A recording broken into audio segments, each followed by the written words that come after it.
আমার ভাইরা, আমার বন্ধুগণ, তাহলে আল্লাহ রাব্বুল আলামিন এই পবিত্র কোরআনে সূরাতুল আরাফের 204 নম্বর আয়াত আমার আল্লাহ নাজিল কইরা দিয়া আজকের এই কাশিহাট এলাকার মানুষদেরকে আমার আল্লাহ রাব্বুল আলামিন ডেকে ডেকে ডাকদা বললেন, মানুষ আমি আল্লাহ রাব্বুল আলামিন জানাইয়া দিলাম আজকের এই কোরআনের ময়দানের ভিতরে ওই মানুষগুলা আজকের এই রহমতের মালিক তারা হতে পারবে, ওই মানুষগুলা রহমত নিয়ে বাড়ি পর্যন্ত যেতে পারবে। আমার আল্লাহ ডাকদা কয়, ওয়াইদা কুরিয়াল কোরআন ফাসতামিউ লাহু ওয়া আনসিতু লাআল্লাকুম তুরহামুন। আমার আল্লাহ ডাকদা কয়, যেই জায়গায় কোরআনের আলোচনা চলবে, যেই জায়গায় কোরআনের তেলাওয়াতগুলা চলবে, যেই জায়গায় কোরআনের হাকিকতগুলা বর্ণনা করা হবে, আমার আল্লাহ ডাকদা কয়, মানুষ সেই মজলিসের ভিতরে নিজের নজরটাকে অন্য সব দিকে তাকানো বন্ধ কইরা দিয়া, নিজের অন্তরের ভিতরে সমস্ত অন্তরের চিন্তাগুলা দূর কইরা দিয়া একমাত্র এই কোরআনী আলোচনার ভিতরে যারা মনোযোগটা লাগাইয়া দিবে, আমার আল্লাহ রাব্বুল আলামিন ডাকদা কয়, ওয়া আনসিতু লাআল্লাকুম তুরহামুন। নিজের আলোচনার এই কোরআনী আলোচনার মধ্যে একমাত্র দিলের কানটা লাগাইয়া যারা কোরআনী আলোচনাগুলা শুনবে, আমার আল্লাহ ডাকদা কয়, আমি আল্লাহ আসমান থেকে বৃষ্টির মতো করে রহমত নামাবো। একমাত্র আলোচনার ভিতরে মনোযোগ লাগাইয়া দিবে যারা, আমি আল্লাহর বৃষ্টির মতো রহমতের মালিক আজকে হইয়া যাবে তারা। আর একটু আওয়াজ করে জোরে কোন সুবহানাল্লাহ। একমাত্র রহমতের মালিক হবে তারা। আমার আল্লাহ ডাকদা কয়, আজকের এই কোরআনী আলোচনার ভিতরে মনোযোগ লাগাইয়া দিবে যারা, আল্লাহু আকবার, একমাত্র রহমতের মালিক হবে তারা। আলোচনার ভিতরে মনোযোগটা লাগাইয়া দিবে যারা। আমার ভাইরা, আমার বন্ধুগণ, এই জায়গার ভিতরে আমার আল্লাহর খাস রহমত নাজিল হচ্ছে, এইটা আমার কথা নয়, এই কথা পবিত্র কোরআনে বর্ণনা করে দিছেন কে? আর একটু জোরে, এই জায়গায় রহমত নাজিল হচ্ছে বর্ণনা দিয়েছেন কে? শুধুমাত্র অভাবটা কি জানেন? অভাব হচ্ছে ওই রহমতটা আপনি আপনার আমার চোখ দিয়া দেখার মতো পাওয়ার এখনো পর্যন্ত আল্লাহ আপনাকে আমাকে দান করে নাই। কথা কন ঠিক কিনা? কিন্তু ছোট্ট একটা কথা বয়ানের শুরুতেই, রহমত যে নাজিল হয় এটার চোখ যে থাকতে হবে, এই চোখ বানাইতে চাইলে ইবাদত করতে হবে কার? আমার নবী বিশ্বনবী নিজের ঘরের ভিতরে কিছুক্ষণ অবস্থান করছেন, হযরত আয়েশা সিদ্দিকা নবীর খেদমতে হাজির। দিল লাগান, নবী বের হয়ে যাওয়ার সাথে সাথে আয়েশা সিদ্দিকা রাদিয়াল্লাহু তাআলা আনহা তাকায় তাকায় দেখতেছেন নবী ঘর থেকে বের হয়ে গেল। তাকায় দেখলেন অনেক বিশাল বড় একটা সমাবেশ, আমার নবী ওখানে ঢুকছেন, ওই মজলিসের ভিতরে আমার নবী ঢুকে গেছেন। আয়েশা সিদ্দিকা তাকায় দেখতেছেন নবী ওই মানুষগুলার ভিতরে ঢোকার সাথে সাথে আসমান থেকে অজস্র ধারায় ওই মজলিসের উপরে বৃষ্টি নামা শুরু হয়েছে। সুবহানাল্লাহ। মনে মানে কি কন নাই? আওয়াজ করে এক লগে জোরে কন। হযরত আয়েশা সিদ্দিকা বৃষ্টি নামা দেখাই ঘরের ভিতরে শুকনা কাপড় রেডি রাখছেন। মহব্বতে, আমার নবীর মহব্বত, যে নবী তো বৃষ্টিতে ভিজতেছেন, বেশিক্ষণ ভিজে থাকলে অসুস্থ হয়ে যাইতে পারে। আমার নবীর জন্য শুকনা কাপড়টা রেডি রাখছে, যে নবী আসার সাথে সাথে শুকনা কাপড়টা নবীর পরিধান করতে দিব, যাতে নবীর কষ্ট না হয়। মহব্বতে, সুবহানাল্লাহ। তো আমার নবী কিছুক্ষণ পর এখান থেকে আসছে, এটা আমার আলোচ্য বিষয় নয়। নবী ওইখান থেকে আসছেন, আসার সাথে সাথে হযরত আয়েশা সিদ্দিকা ডাক দোকায়, হুজুর এই যে কাপড়, আপনি শুকনা কাপড়টা পরিধান করেন। আমার নবী একবার দুইবার বলছে, আয়েশা সিদ্দিকা কিন্তু নবীর দিকে হঠাৎ করে তাকায় দেখে যে হযরত আয়েশা বলতেছে হুজুর কাপড় চেঞ্জ করেন, আর আমার নবী আয়েশার দিকে তাকায় তাকায় মুসকি মুসকি হাসতাছে। কোয়েন কোয়েন সুবহানাল্লাহ কোয়েন। এখন হযরত আয়েশা সিদ্দিকা নবীরে ডাক দেখায়, নবী আমি বললাম আপনারে কাপড় চেঞ্জ করতে, আপনি আমার দিকে তাকায় হাসতেছেন, এটার পিছনের কারণ কি? আমার নবী ডাক দেখায়, আয়েশা তুমি যে আমার কাপড় চেঞ্জ করতে বলো, আমার শরীরে ভেজা কাপড়টা থাকলে না আমি চেঞ্জ করবো? হ্যাঁ, আমার শরীরে কাপড়ই তো ভেজা নাই। হযরত আয়েশা সিদ্দিকা আস্তে করে নবীর শরীরের ভিতরে হাত দিয়া দেখছে যে আসলে নবীর শরীরের ভিতরে বিন্দু পরিমাণ ভেজার কোনো অংশই নাই। আরে সুবহানাল্লাহ কয় না রে? সবাই কোন জবান বন্ধ যাদের তারা কোন। আমার নবী আস্তে করে আয়েশার কথা বলার লগে লগে নবীরে ডাক দেখায়, নবী আমি যে বৃষ্টি দেখছি নিজের চোখ দিয়া, এখন বৃষ্টি বিশ্বাস করবো না আপনার শরীরে সুখ না কাপড় বিশ্বাস করবো? আমার নবী ডাক দেয় দুইটাই বিশ্বাস করো। কেমনে?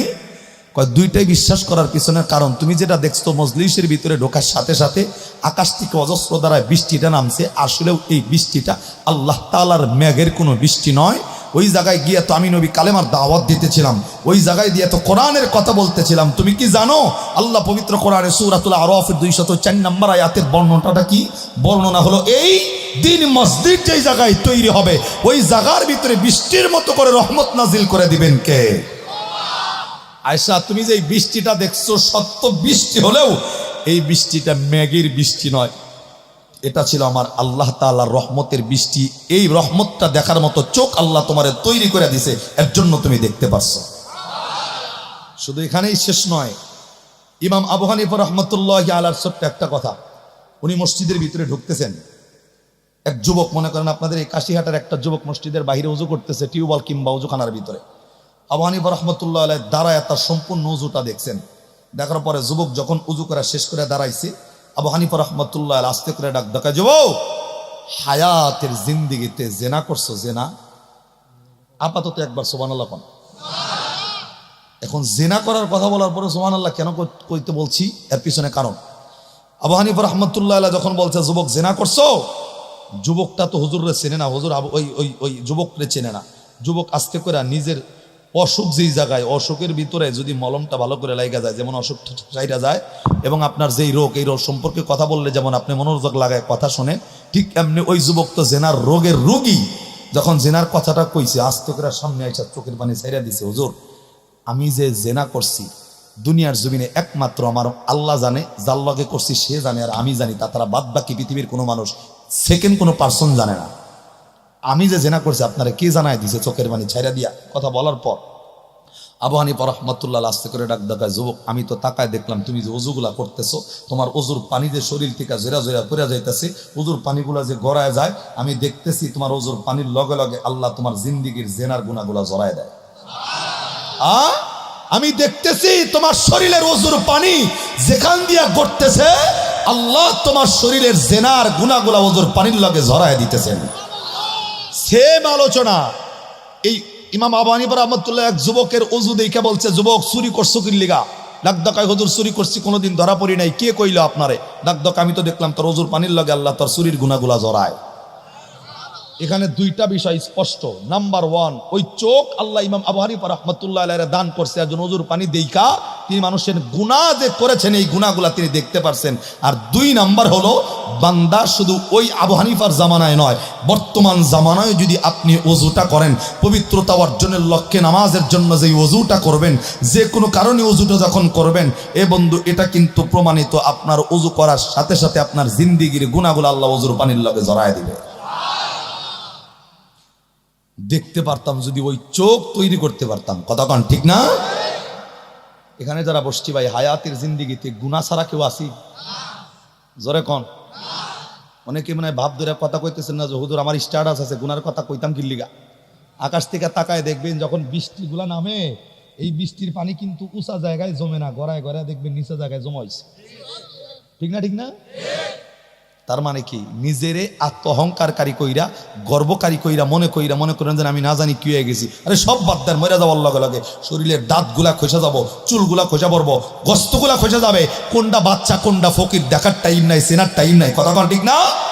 আরে কয় বছরের নামে তোমার হায়াতের জিন্দেগির স্ট্যাটাস দেখাইবা, এই স্ট্যাটাস নিয়ে তোমার মালিকের সামনে কোনো দাম নাই। কথা কন ঠিক না বেঠিক? আমি যেই আয়াতি কারিমা এখানে তেলাওয়াত করেছি, আমি মনে করি এই আয়াতের মেসেজটা যদি আজকের এই কাশিহাটার মানুষ মেনে নেয়, আল্লাহর কসম কোনো বান্দা জাহান্নামে যাওয়ার কোনো সুযোগই নাই।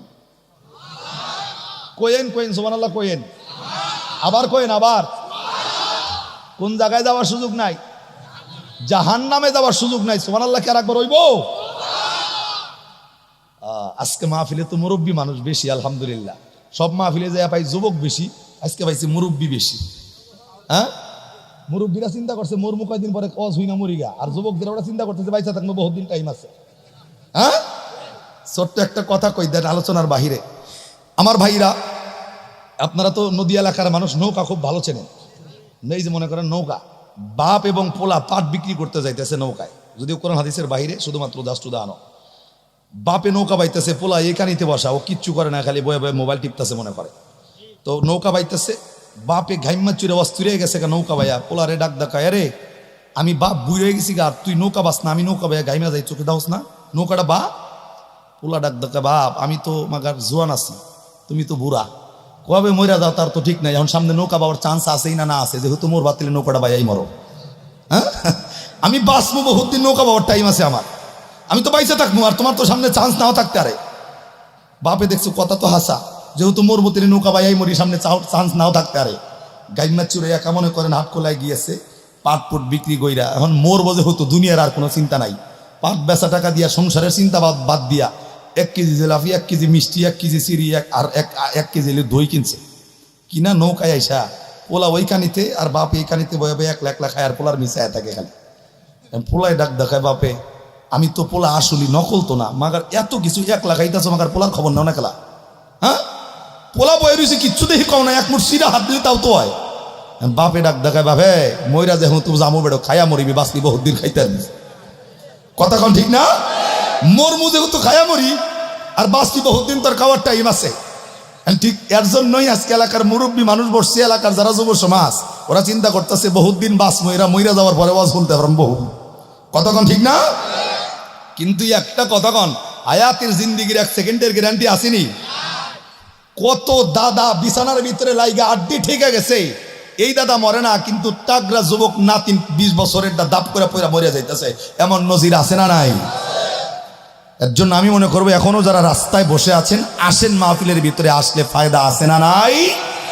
আমি বলছিলাম এমন একটা আয়াতে কারিমা আজকে আমি তেলাওয়াত করেছি পবিত্র কোরআনে, সূরাতুল ফুরকান 19 নম্বর পারার 5 নম্বর পৃষ্ঠার 2 নম্বর লাইনে 70 নম্বর আয়াত।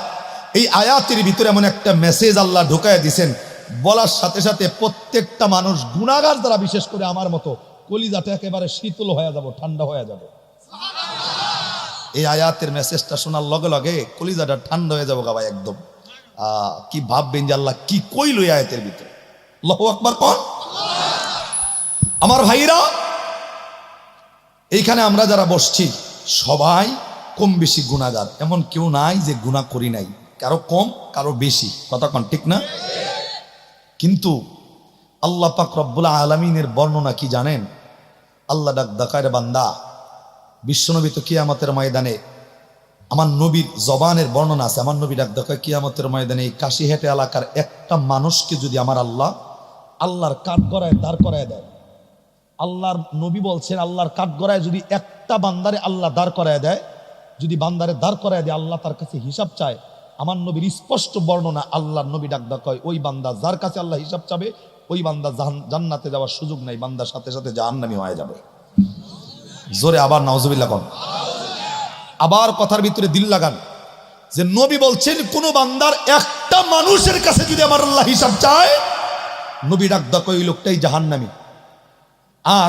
আর একটা কথা, নবী জবান দিয়ে এত বড় একটা কথা বললে, এখন নবীর কথাটা সত্য কিনা এটা প্রমাণ করার জন্য আমার আল্লাহ কিন্তু এই পবিত্র কোরআনে বলছেন, আমার আল্লাহ 27 নম্বর পারা সূরাতুন নাজমি 5 নম্বর পৃষ্ঠার 1 নম্বর লাইনের 3 থেকে 4 নম্বর আয়াতে আল্লাহ ডাক দেখায়, ওমা ইয়ানতিকু আনিল হাওয়া ইন হুয়া ইল্লা ওয়াহয়ু ইউহা। আরে যেই নবীরে শেষ নবী করে আমার আল্লাহ দুনিয়াতে পাঠাইছে, এই নবী জিন্দেগিতে কোনোদিন একটা বানোয়াট মিথ্যা কথা বলে? সেই নবী ডাক দেখায় একটা বান্দার কাছে হিসাব চাইলে ওই বান্দা জাহান্নামী। সেটা আমি দলের শরীর টাইম নাই, বাংলাদেশের সর্বোচ্চ বুজুর্গ ব্যক্তির টাইম নাই, এ বন্ধু এখানে আমার সামনে যারা বসে আছেন তাদের টাইম নাই। হিসাব যার কাছেই চাবে ওই বান্দাই জাহান্নামে চলে যাবে। আওয়াজ করে আবার নাউজুবিল্লাহ। এখন হিসাব চাইলেই যদি বান্দা জাহান্নামে যায়, তাহলে আজকের এই কাশিহাটার মানুষগুলা কেমনে জান্নাতে যায়? আজকে স্টেজের ওলামায়ে কেরাম কেমনে জান্নাতে যায়? সভাপতি হুজুর কেমনে জান্নাতে যায়? বাংলাদেশ সর্বোচ্চ বুজুর্গ কেমনে জান্নাতে যায়? এই বন্ধু, এই প্রশ্ন কিন্তু সকলের মনে ঘুরতেছে এখন। হিসাব চাইলেই জাহান্নামে, হিসাব তো নিব, এখানে কোনো মাপ নাই। হিসাব চাইলে যদি জাহান্নামে যায়, তাহলে কাশিহাটার মানুষ জান্নাতে যাবে কেমনে? আমার আল্লাহ কিন্তু এখানে আর একটা কথা বলছে, জানেন আপনার কি মর্যাদা আল্লাহ দিছে? আল্লাহ ডাক দেখেছে, বান্দা তাকায় দেখো আসমান, এই বিশাল আসমান আমি আল্লাহ বানাইছি, হাত দিয়া কিন্তু ধরি নাই। তাকায় দেখো জমিন, আমি আল্লাহ কিন্তু এই জমিনটা বানাইছি, হাত দিয়া ধরি নাই। এই বৃক্ষ তরলতা আমি আল্লাহ হাত দিয়া ধরি নাই। আরে মানুষ, আমি আল্লাহ ফেরেস্তা বানাইছি, হাত দিয়া ধরি নাই। চন্দ্র সূর্য বানাইছি, হাত দিয়া ধরি নাই। কিন্তু তোমারই এমন মর্যাদা করছি। পবিত্র কোরআন 30 নম্বর পারা সূরাতুত তিনে আল্লাহ ডাক দাও লাকাদ খালাকনাল ইনসানা ফি আহসানি তাকবীম। আরে মানুষ, তোমার এমন মর্যাদা দিয়ে আমি আল্লাহ তোমারে বানাইছি। চন্দ্রের চাইতেও তুমি উজ্জ্বল, সূর্যের চাইতেও তুমি শ্রেষ্ঠ, ফেরেশতার চাইতেও তুমি শ্রেষ্ঠ, সব কিছুর চাইতে তোমারে এত সুন্দর করে বানাইছি। শুধু তাই নয়, সব কিছু ইশারায় বানাইছি। কিন্তু তোমার মতো 3.5 লাখ মানুষ আমি আল্লাহ ইশারায় বানাই নাই, আমি আল্লাহ আমার কুদরতি হাত দিয়া টিপা টিপা বানাইছি বান্দা জাহান্নামে দেওয়ার জন্যই নয়। সব কিছু ইশারায়, কিন্তু তোমার মতো মানুষ আমি আল্লাহ বানাইছি হাত দিয়া টিপা, জাহান্নামে দেওয়ার জন্য নয়। যদিও হিসাব চাইলে জাহান্নামে, কিন্তু আমার নবীর জবানে আর একটা বর্ণনা আছে, কিয়ামতের ময়দানে 4টা শ্রেণীর মানুষের কাছে আল্লাহ কোনো হিসাব নিবে না। 4টা শ্রেণীর মানুষকে আমার আল্লাহ বিনা হিসাবে জান্নাত দিবে।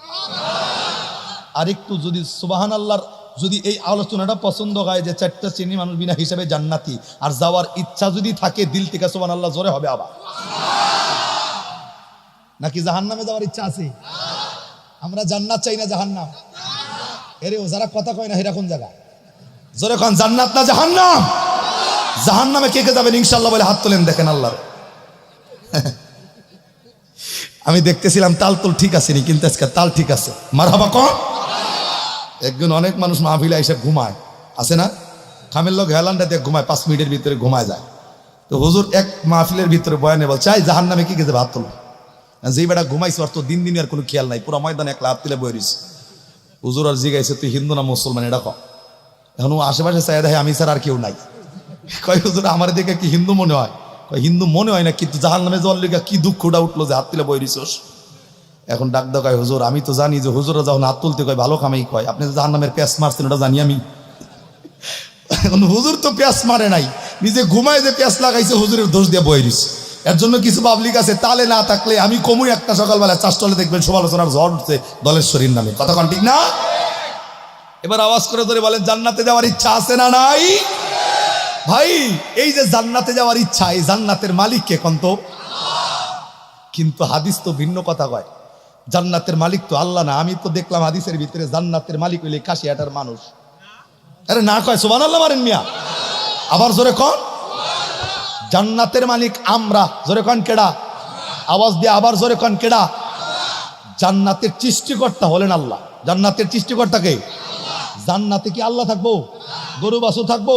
বেড়া মুরগি থাকবো? জান্নাতে কে থাকবো? আমরা থাকবো। কে থাকবো? তাহলে জান্নাতের মালিক আমরা, আল্লাহ আঙ্গলিক আল্লাহ জান্নাত বানাইছে। সেই জান্নাতে যাওয়ার ইচ্ছা আছে না? 4টা শ্রেণীর মানুষকে আমার আল্লাহ বিনা হিসাবে জান্নাতে দিবে। আর একবার আওয়াজ করে সুবহানাল্লাহ কোন। এই দিকে যাওয়ার আগে আমি আমার মূল আলোচ্য আয়াতের ভিতরে চলে যাই, দিল লাগান। আমি কইছি একটু লম্বা হইলেও অসুবিধা মনে করেন না, হ্যাঁ চলবে তো? এবার দিল দেন। পবিত্র কোরআনে সূরাতুল ফুরকান 19 নম্বর পারার 5 নম্বর পৃষ্ঠার 2 নম্বর লাইনে 70 নম্বর আয়াতের বর্ণনা হলো এই। আল্লাহ ডাক কয়, আল্লাহর কথাটা মেসেজটা দেওয়ার আগে আমি আপনাদেরকে আবারও জিজ্ঞাসা করি, এখানে যারা বসছে আমাদের জিন্দিগিতে, পিছনের জিন্দিগিতে গুনাহ আছে না নাই? যারা গুনাহগার, এই আয়াতটা তাদের জন্য সুসংবাদ, গুনাহগারদের জন্য সুসংবাদ। আল্লাহ কি বলছে? আল্লাহর বর্ণনা। আজকে দিলের নিয়তটা একেবারে ছাচ্চা করেন, সহি করেন। দিলের নিয়তে, তওবার নিয়তে আজকের এই মাহফিলের ভিতরে বসেন। যদি তওবার নিয়তটা দিলের ভিতরে হয়, আমার আল্লাহর বর্ণনা আছে পবিত্র কোরআনে সূরাতুল ফুরকান 19 নম্বর পারা 5 নম্বর পৃষ্ঠার 2 নম্বর লাইনে 70 নম্বর আয়াতে আল্লাহ ডাক কয়, ইল্লা মান তাবা ওয়া আমানা ওয়া আমিলা আমালান সলিহা ফাউলাইকা ইউবাদদিলুল্লাহু সাইয়্যাতিহিম হাসানাত ওয়া কানা আল্লাহু গফুরুর রহিমা। আল্লাহ ডাক জানাই সারে কাশিহাটার মানুষ, গুনাহ যদি করো আছে তো অবশ্যই। আল্লাহ ডাক কয়, আমি আল্লাহর দরবারে খাস দিলে একবার তওবা করে গুনাহ মাফির লক্ষ্যে, একবার যদি তওবা করতে পারো, তওবার মতো তওবা যদি হয়, তওবা যদি করতে পারো, আল্লাহ ডাক কয় বান্দা আজকে তোমার তওবাটা আমি আল্লাহর দরবারে যদি কবুল হয়, আর আল্লাহর দরবারে তওবা করলে আল্লাহ ডাক কয় কাশিঘাটার বান্দাগুলা যেই গুনাহ নিয়া আজকে আমি আল্লাহর দরবারে তওবা করবে, আল্লাহ ডাক কয় ওই গুনাহ মাফ হবে এবং ফাউলাইকা ইউবাদদিলুল্লাহু সাইয়্যাতিহিম হাসানাত। যেই পরিমাণ গুনাহ নিয়ে তওবা করছিল আমি আল্লাহ ওই গুনাহগুলা নেকির দ্বারা পরিবর্তন করে সাথে সাথে বান্দার আমলনামার ভিতরে আজকে উঠায় দেব। বোঝার জন্য আবার, যেই পরিমাণ গুনাহ নিয়ে আজকের এই মাহফিলের ভিতরে বসছি, ওই পরিমাণ গুনাহ নিয়ে যদি আল্লাহর দরবারে তওবা করি, আল্লাহ ডাক কয় গুনাহ মাফ হবে, সেই পরিমাণ গুনাহ নেকির দ্বারা পরিবর্তন করে আমলনামায় উঠায় দিবেন কে? বোঝা গেছে? তার মানে এখানে আমরা আপনারা যারা বসছেন ভালো করে বোঝার জন্য বলছি, মনে করেন হায়াতি জিন্দিগিতে 1 লক্ষ করে গুনাহ করছেন। কয় লক্ষ? এখন আল্লাহর এই কোরআনের মেসেজ হলো 1 লক্ষ করে গুনাহ করার পর আজকে এখানে তওবার নিয়তে বসার পর আল্লাহর দরবারে এই গুনাহ নিয়ে যদি মাপ চান, আল্লাহটা বললেন 1 লক্ষ গুনাহ মাফ হবে তওবা করার কারণে। ওই 1 লক্ষ নেকি আমি আল্লাহর সাথে সাথে আমি আল্লাহ তোমার আমলনামার ভিতরে দান করে দেব। এ বন্ধু, তার মানে শুধু তুই 1 লক্ষ গুনাহ করি নাই, অনেক মানুষ তো এখানে এমন আছি যেই বান্দা গুনাহ করছি ধরেন 50 লাখ, কথা কন, কারো আছে মিলিয়ন গুনাহ, মিলিয়ন, কারো আছে ট্রিলিয়ন। এখন আল্লাহর বর্ণনা কোনো সময় সীমা নাই। ডাক ডাকায় যেই পরিমাণ গুনাহ নিয়ে তওবা করবা ওই পরিমাণ গুনাহই মাফ হবে, ওই পরিমাণ নেকি আমলনামার ভিতরে উঠায় দিবেন কে? আর একটু জোরে আওয়াজ হবে কে? তাহলে দিলের নিয়তটা, তওবার নিয়ত, সাচ্চা নিয়ত করার দরকার আছে না নাই? আর একটা আয়াত আল্লাহ গুনাহগারদের জন্য নাযিল করছেন পবিত্র কোরআনে সূরাতুজ জুমার 24 নম্বর পারার 3 নম্বর পৃষ্ঠার 9 নম্বর লাইনের 53 নম্বর আয়াত। দিল লাগান আমার ভাইরা, আমার বন্ধুগণ, আমার আল্লাহ রাব্বুল আলামিন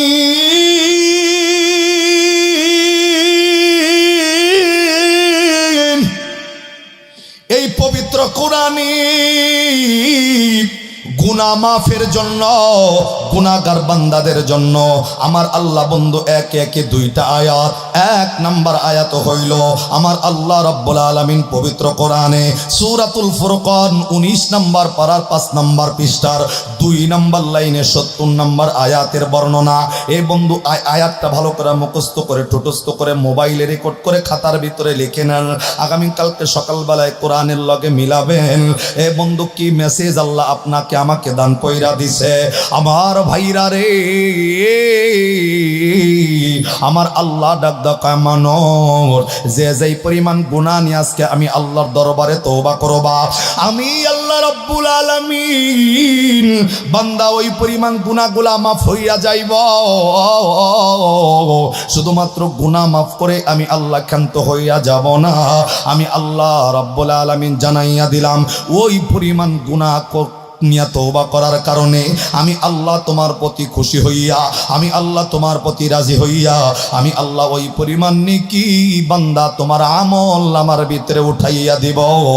আর একটু আওয়াজ করে জোরে কোন সুবহানাল্লাহ। এ বন্ধু, শুধুমাত্র তাই নয়,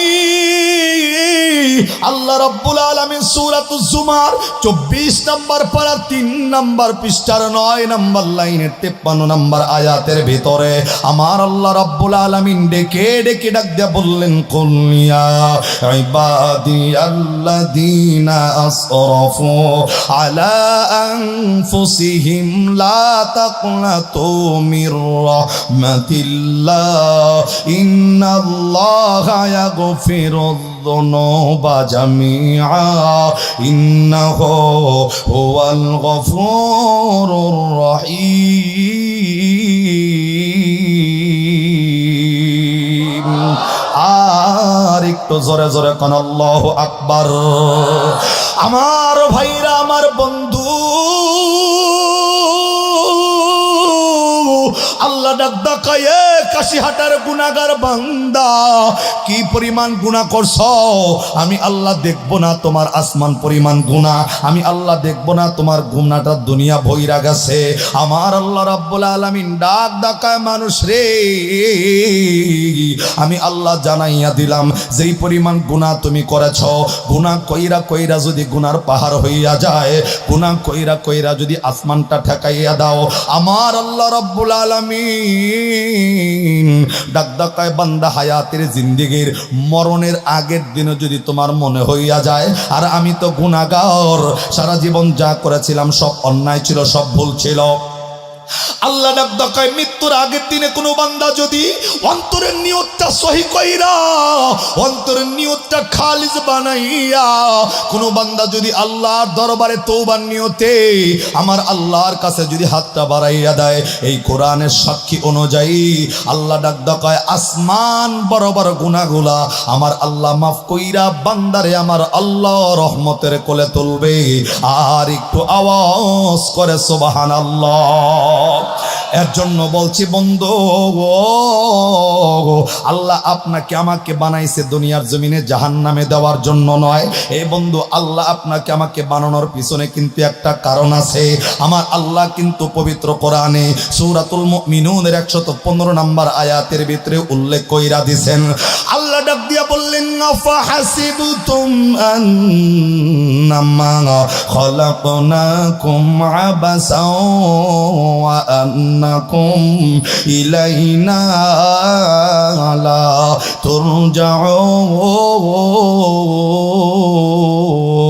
তুরজাউন। আর একটু জোরে জোরে কান আল্লাহু আকবার। আমার ভাইরা রে, আমার বন্ধুগণ, আল্লাহ কিন্তু আপনাদেরকে এই পবিত্র কোরআনে সূরাতুল মুমিনুনের 115 নম্বর আয়াতের ভিতরে আল্লাহ কিন্তু আবারও ডাক দেয়া বললেন, মানুষ রে, আমি আল্লাহ তোমাদেরকে দুনিয়াতে বানাইছি অনর্থক নয়, এমনে এমনে বানাই নাই। তোমাদেরকে বানানোর পিছনে একটা কারণ আছে। আল্লাহ আপনাকে আমাকে আবার জিজ্ঞাসা করেছে, বান্দা আমি আল্লাহ বানাইছি এমনে এমনে নয়। তোমাদের কি ধারণা আমার আল্লাহর কাছে আবার ফেরত যাওয়া লাগবে কি লাগবে না? আরে আওয়াজ দিয়া কতক্ষণ যাওয়া লাগবে না? যাওয়া লাগবে কার কাছে? এটা কিন্তু ইমানি প্রশ্ন। আওয়াজ করে জোরে বলেন, যাওয়া লাগবে কার কাছে? আমার ভাইরা, আল্লাহর কাছে যে আবার মৃত্যুর পরে ফেরত যাওয়া লাগবে এই বিশ্বাস শুধুমাত্র ইমানদারের। কোনো হিন্দুর ভিতরে এই বিশ্বাস নাই, কোনো বৌদ্ধের ভিতরে বিশ্বাস নাই, কোনো খ্রিস্টানের ভিতরে বিশ্বাস নাই, কোনো নাস্তিকের ভিতরে এই বিশ্বাস নাই। শুধুমাত্র তারা বিশ্বাস করে আল্লাহর কাছে ফেরত যাওয়া লাগবে যাদের দিলের ভিতরে ঈমান আছে। কথা কোন ঠিক কিনা? আমার ভাইরা, এই আয়াতে আল্লাহ রাব্বাকাইদেরকে বানাইছি এমনে এমনে বানাই নাই। এ বন্ধু, আপনাকে বানানোর পিছনে আমার আল্লাহর একটা কারণ আছে না নাই? কথা কোন কারণ আছে না? জোরে বলেন, কারণ আছে না নাই? আর একটু জোরে বলেন, আছে না নাই? বন্ধু, কোন কারণে কিসের জন্য আল্লাহ বানাইলো এই আয়াতের ব্যাখ্যায় কিন্তু মুফাসসিরিনে কেরাম লিখেছেন। আল্লাহ বলেছেন, বান্দা আমি আল্লাহর দরবারে যেহেতু ফেরত আসা লাগবে, একটা বান্দা খালি হাতে আইবা না। এ ভাই, আপনারা এমনি এমনি চান কি লিগা? আমার চেহারা বহুত খারাপ নাকি? নাকি কথা কইতেছি ভালো লাগতেছে না? কোরআনের কথা যার ভালো না লাগবে, আল্লাহর কসম ওই লোকটার ঈমান নাই। আরে কথা কোন ঠিক না? ভালো লাগে নাই কারো। ক্বালাল্লাযীনা কাফারু লা তাসমাউ লিহাযাল কুরআন। আবু জেহেলের জামানায় নবী কোরআন পড়ছেন, কোরআনের দাওয়াত দিয়েছেন। আবু জেহেল ডাক দেয় সব চলবো, কিন্তু মাগার কোরআনের দাওয়াতটা বন্ধ। কথা কোন ঠিক না? কোরআন শোনার পর যার ভালো লাগবে, আল্লাহর কসম দুনিয়ার জমিনের কেউ আপনাকে ইমানদার না বললে আল্লাহ আপনাকে ইমানদার বলে ডাক দিয়েছেন। আল্লাহ বলছেন, ইন্নামাল মুমিনুনা আল্লাযীনা ইযা যুকিরাল্লাহু ওয়াজিলাত কুলুবুহুম ওয়া ইযা তুলিয়াত আলাইহিম আয়াতুহু যাদাতুহুম ঈমানান ওয়া আলা রাব্বিহিম ইয়াতাওয়াক্কালুন। ইমানদারের তিনটা পরিচয়ের ব্যাপারে স্পষ্ট বর্ণনা। তার ভিতরে এক বর্ণনা হলো এমন, আল্লাহ ডাক দেয় কোরআন শোনার পর যাদের দিলের ভিতরে অন্তত শান্তি লাগবে, মনে করবা আমি আল্লাহ তাদেরকে ইমানদার বলে ডাক দিছি। দিল লাগান আমার ভাইরা, আমি দিব আলোচনা, আপনারা যেটা চাইতেছেন আমি জানি, আমি দিব সেটা, একটু দিল লাগান। তাহলে আল্লাহ বললেন কি, যে বান্দা আমি আল্লাহ তোমাদেরকে দুনিয়াতে পাঠাইছি এমনি এমনি নয়, পাঠানোর পিছনে কারণ আছে না নাই? কারণ যা আছে আল্লাহ এই আয়াতে আরো বলছেন, বান্দা যখন আমি আল্লাহর দরবারে আসবা, একটা বান্দা খালি হাতে আসা যাবে।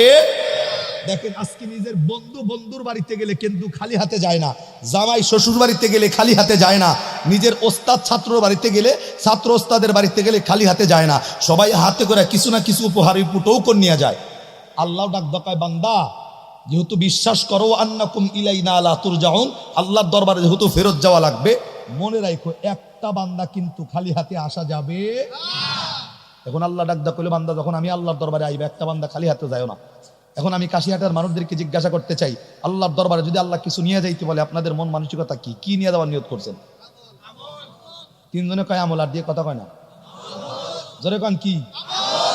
আমি এলাকার একটা নাম বলি আশেপাশেই, ঠিক আছে? আমি বলছিলাম যে ভাই আল্লাহ তো বান্দারদেরকে খালি হাতে যাইতে নিষেধ করছে, আপনাদের কি মনে হয় কে কোনটা নেবেন? ওই এলাকার আনারস বিখ্যাত। এখানে এক লোক মূর্খ বোঝে নাই, না বুঝে কয় হুজুর এক মন আনারস হানি নিলে চলবো কিনা। এখন আপনাদের কি মনে হয় আল্লাহ কি আনারস নিলে খাইবো? গরুর গোস্ত 5 কেজি, মুরগির গোস্ত রান। আল্লাহ তো ডাক দিয়ে বলছেন লা তাখুযুহু সিনাতু ওয়ালা নাওম, আল্লাহর খাওয়া নাই, ঘুম নাই, নিদ্রা নাই, হান নাই, কিচ্ছু নাই। কথা কোন ঠিক না? সে আল্লাহ ডাক দেখায়, আরে কাশিয়াটার মানুষ খালি হাতে আসা যাবে? খালি হাতে যাওয়া যাবে না। আল্লাহ খায়ও না, ঘুমায়ও না, গোসলও দেয় না, কিচ্ছু করে না। আল্লাহ এখানে আল্লাহ নির্ভেজাল, আল্লাহ এক অদ্বিতীয়, আল্লাহর শরীক বা অংশীদার নাই। আমার ভাইরা, তাহলে সে আল্লাহ ডাক দেখায় বান্দা যখন আমি আল্লাহর দরবারে আসবা খালি হাতে আসবা না। এখন নিয়ে যাবেন কি? কি যে নিয়ে যাবেন সেটাও আমার আল্লাহ পবিত্র কোরআন স্পষ্ট করে আপনাদেরকে আমাদেরকে আল্লাহ জানায় দিচ্ছেন। একবার সুবহানাল্লাহ কি কোন যাইব? কাশিহাটের মানুষ যে আল্লাহর দরবারে গোস্ত নিব না আনারস নিব না টাঙ্গাইলের চমচম 5 কেজি নিব, এটার ব্যাপারে আল্লাহ ডাক দেখায় কোন জায়গার মিষ্টি আনলি ভালো হইব, কোন জায়গার গরুর গোস্ত না উটের মাংস, আল্লাহ সেটার ব্যাপারে পবিত্র কোরআনে সূরাতুজ জারিয়ার 56 নম্বর আয়াতে জানায় দিছে। আরে মানুষ যদি কিছু আনতে হয় সূরাতুজ জারিয়ার 56 নম্বর আয়াতের আমলটা কইরা আমি আল্লাহর দরবারে আইও। কয় না সুবহানাল্লাহ? আরো জোরে। ভাই গভীর রাত্রি হয়ে গেছে গা। যুবক কেডা কেডা দিয়ে হাত তোলেন, যুবকের বয়ান তো করছি, যুবক খালি তোলেন, মুরব্বীরা বাদ তোলেন, হাত সোজা করেন।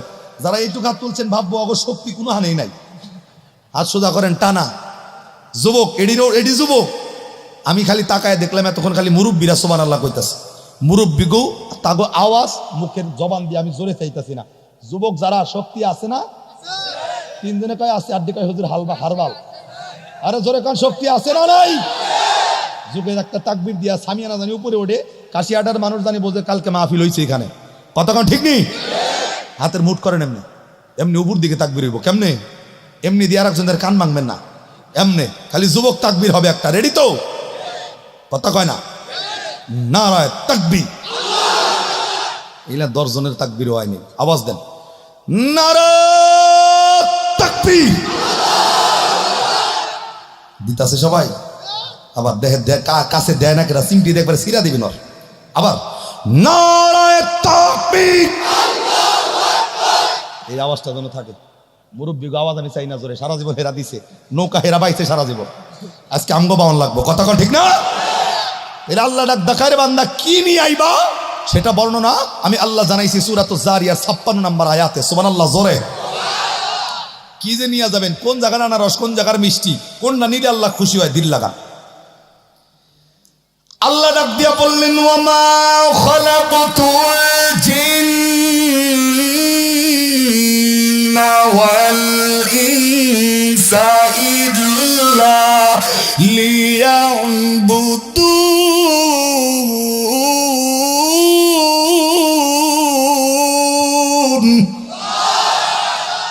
আরে কাশিয়াটার মানুষ যে কি নিয়ে যাইব এটা আল্লাহ ডাক দেখায় ওয়ামা খালাকাতুল জিন ওয়াল ইনস ইল্লা লিয়াবুদুন। 2টা জাতিকে একটা কাজ করার জন্যই আমি আল্লাহ দুনিয়াতে পাঠাইছি। কয়টা জাতি? একটা হলো জিন, যেগুলো আমরা চোখ দিয়ে দেখি না, কিয়ামতের ময়দানে আমরাও ওগো দেখবো, ওরা আমগো দেখবো না। আজকে যারা পায়ে বাড়ি দিয়ে ফাড়ায় দেয় কিয়ামতের ময়দানে প্রতিশোধ আছে। কতক্ষণ ঠিক না? এবং 2 নাম্বার কি? ওয়াল ইনসা ইল্লা লিয়াবুদুন। ইনসান যারা, ওই বান্দারা অন্য কারো ইবাদত নয়, ইবাদত করবে কার? ভালো করে আবার বলছি, দিল দেন। 2টা জাতিকে একটা কাজ করার জন্য আল্লাহ বানাইছে। 1 নম্বরে জিন, জিনের কথা বাদ দেই। 2 নম্বরে ওয়াল ইনসা ইল্লা লিয়াবুদুন। ইনসান যারা, ইনসান শব্দের অর্থ হলো মানুষ। কি ভাই? জোরে কোন। আমরা এখানে যারা বসছি আমরা কি? হিন্দুরা কি? কথা কয় না। বৌদ্ধ কি? খ্রিস্টান, ইহুদি, নাচারা, নাস্তিক। এখন সবাই যদি মানুষ হয়, আল্লাহ কিন্তু এখানে গয়রহ বলছেন ওয়াল ইনসা ইল্লা লিয়াবুদুন। মানুষ যারা ইবাদত করবে কার? মুসলমানের জন্য গরুর গোশত খাওয়া হালাল না হারাম? কথা জোরে কোন। হিন্দুর জন্য গরুর গোশত খাওয়া হালাল না হারাম? হারামের নাম তো এত জোরে কইলেন। হিন্দু গজন লিগে যে গরুর গোশত খাওয়া হারাম, আপনাকে কোন হুজুর কইছে, কোন মুফতি কইছে আমার হুনান? কথা কন না গেলাম। এ দেখেন এখন আর কিন্তু আওয়াজ নাই। যখনই কইছি যে হিন্দু গজন গরুর গোশত খাওয়া হারাম, কোন হুজুর কইছে? এখন আর কোনো আওয়াজ নাই, খালি তালে তাল চলতেছে। হ্যাঁ, হিন্দুগুলিকে গরুর গোশত খাওয়া হারাম করছে আল্লাহ? মুসলমানের জন্য সেটা জায়েজ, হিন্দু বৌদ্ধ খ্রিস্টানের জন্য সেটা জায়েজ করছেন কে? এখন ওরা যদি ইচ্ছা করে না খায় আমরা কি করবো? কথা কন না কি লিগা?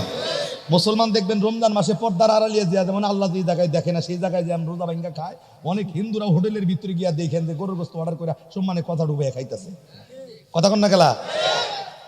হ্যাঁ, কয় কি খায় না? অনেক আছে আমার ভাইরা। তাহলে এই আয়াতের ভিতরে আল্লাহ বললেন ওয়াল ইনসা ইল্লা লিয়াবুদুন, ইনসান যারা, মানুষ যারা ইবাদত করবে কার? মানুষ হইলে আল্লাহর ইবাদত করা লাগবে। এই যে এই কিছুক্ষণ আগে আমি এখানে বসে চা খাইতেছিলাম, আপনাদের এক মুরব্বী গেছে, কয় হুজুর চা খাইতেছেন তো, চা খাইতেছেন, সালাম দিলাম না। আমি সালাম দিছি উল্টা। আমি বললাম কি লিগা দিলেন না? কয় যে হুজুর খাওয়ার সময় সালাম দেওয়া নিষেধ। হ্যাঁ, আরে ভাই, খাওয়ার সময় সালাম দেওয়া নিষেধ, এই হাদিস কই পাইছেন কোন? খাওয়ার সময় সালাম দেওয়া জায়েজ আছে না নাই? আরে না বুঝা কইন না, জোরে কন। অনেকে কইছে, অনেকে চিন্তা করে গেল গাজা কি হইল রেজকা। দেখেন, সব সালাম শব্দের অর্থটা আগে বোঝেন। সালাম শব্দটা কি? আসসালামু আলাইকুম রহমতুল্লাহ, আল্লাহর পক্ষ থেকে আপনার উপর শান্তি এবং রহমত নামক। এখন সব সময় রহমতের দরকার আছে, মাগার খাওয়ার সময় রহমত লাগবো না? আরে কথা কন না করে ভাই, মুখের ভিতরে ভাত আছে, গিল্লা সালামের জবাব দিবেন? হ্যাঁ, খাওয়ার সময় সালামের জবাব, সালাম দেওয়া জায়েজ নাই, এই হাদিসটা কই পাইছে? আবার আর একটা জিগায় দেখেন, এই যে কুরবানির গোস্ত কয়দিন খাওয়া যায়? কথা কয় না পাবলিক? আরে ভাই হাসা কথা কন না, কয়দিন? এখন যদি জিগাই এই 3 দিনের হাদিস আপনারা কই পাইছেন? একটা হুজুরের নাম কইতে পারবেন না, দেখবেন খালি তার নাম কইতেছে আমার চাচার চাচতো ভাইয়ের খালাতো নানির কাক্কার পোলার নাতি কইছিল কথাটা। কথা কন না কি লিগা? কারণ এগুলার তো দলিল নাই। জোরে কন কি নাই? যারা কয় যে কুরবানির গোস্ত খাওয়া 3 দিন জায়েজ, তাকে ফ্রিজ চেক করে দেখেন 1 বছরের গোস্ত রইছে এখন। আমি বক্তার ঘরের সহ, আমার ঘর সহ, সাহাবায়ে কেরামের জামানায় কুরবানির গোস্ত তাকে ফ্রিজ ছিল না, প্রযুক্তি ছিল না, সেই জামানায় তারা রৌদ্রে গোস্ত শুকায় খাইছে, অনেক দিন পর্যন্ত খাইছে। এখন আমরা প্রযুক্তি পাইছি, এই যে মাইক ব্যবহার করতেছি কিল্লিগারে ভাই, এই মাইক দিয়ে কথা কইলে দূর দূরান্তের মানুষগুলো শুনতে পারে। হ্যাঁ, এটা তো প্রযুক্তি, আমরা ভালো কাজে ব্যবহার করতেছি, লাইটটা ভালো কাজে ব্যবহার করতেছি, মোবাইলটা আমরা ভালো কাজে ব্যবহার করতেছি। বাংলাদেশ বিমান আমরা এখান থেকে আগে 6 মাসের রাস্তা হাইটে যায় লাগতো মক্কায়, এখন 6 ঘন্টায় যাইতেছি। এই প্রযুক্তি আমরা ভালো কাজে ব্যবহার করতেছি। এই ফ্রিজের ভিতরে হালাল গোস্ত রাখলেই হারাম হয়ে গেল। কথা কন না খেলা? এর গোস্ত যতদিন ইচ্ছা ততদিন খাওয়া যায়, আছে না নাই? এর কথা কয় না, আছে না নাই? সকালবেলায় তো দর্শনে যাইতে দিব না, ব্যবসা শুরু হয়েছে আজকে। আমার ভাইরা সব কথা বন্ধ। তাহলে ওমা খলাকতুল জিন্না ওয়াল ইনসা ইল্লা লিয়াবুদুন, মানুষ যারা অন্য কারো ইবাদত নয়, ইবাদত করবে কার? শুধুমাত্র আল্লাহ। শুধু এই আয়াতই নয়, পবিত্র কোরআনে সূরাতুল বাকারা 1 নম্বর পারা 3 নম্বর পৃষ্ঠার আল্লাহ 10 নম্বর লাইনের 21 নম্বর আয়াতে, এই আয়াতের ভিতরে আল্লাহ আর একটা ডাক দিয়েছেন। আল্লাহ এই আয়াতে বলেন ইয়া আইয়ুহান নাস, ইয়া মানে হে, আইয়ুহান নাস হে মানব সম্প্রদায়, নাসউবুদু ইবাদত করো, রব্বাকুম কার? দেখেন এই আয়াতের ভিতরে আল্লাহ নাস শব্দ ব্যবহার করছেন। নাস শব্দের স্পষ্ট ভাষায় প্রত্যেকটা উলামায়ে কেরাম মুফাসসিরের একমত, নাস শব্দের অর্থ হলো মানুষ। জোরে কন কি? আওয়াজ করে জোরে কন। আবারও জিগাই, হিন্দুরা কি? বৌদ্ধরা? এখন এই আয়াতের নাস শব্দের ব্যাখ্যা যদি মানুষ হয়, তাহলে বোঝা গেছে এই কোরআনে আল্লাহ ইবাদতের জন্য কাকে কাকে ডাক দিচ্ছেন। এক কথায় জাতি ধর্ম বর্ণ নির্বিশেষে, হিন্দু বৌদ্ধ খ্রিস্টান ইহুদি নাসারা কামার কুমার জেলে তাঁতি চাষারু দাবারু মদারু জুয়ারু গাজারু মাসারু doctor master helper contractor driver, ঠিক না? রাজরানী চাকরানি ফকির ফকিরনি ইতিম মিসকিন অনাথ অনাথিনী পথে পড়া আদামরা কাঙ্গাল কাঙ্গালিনী হাবিলদার চকিদার দফাদার রফাদার মেম্বার ইঞ্জিনিয়ার জজ ব্যারিস্টার সরকার উকিল মুক্তার আওয়ামী লীগ বিএনপি জাতীয় পার্টি জামাত ইসলাম সরমনাই শর্ষিনা টুপিওয়ালা টুপি ছাড়া ইত্যাদি ইত্যাদি মানুষ যারা আল্লাহ ডাক ডাকায় নাসউবুদু, অন্য কারো ইবাদত নয়, ইবাদত করতে হলে করতে হবে কার? আর একটু জোরে বলেন কার? তার মানে এই কোরআনটা শুধুমাত্র এই কাশিহাটার মুসলমানের জন্য নয়, তামাম বিশ্বের সকল মানুষের। কথা কন ঠিক না? এ বাণী সকলের নয়, শুধু মুমিনের, যারাই চলবে মেনে ফল পাবে কোরআনের। মারহাবা হবে আর একটু জোরে। এ বাণী সকলের নয়, শুধু মুমিনের, যারাই চলবে মেনে ফল পাবে কোরআনের। ঘরে বলো কিবা রাষ্ট্রে বলো, অশান্তি দূর করে শান্তি আনে সমাধান। সমাধান চাও যদি জীবনে মরণে, ফিরে যাও খোঁজে নাও চোখ রাখো কোরআনে। কোথায় চোখ থাকবে?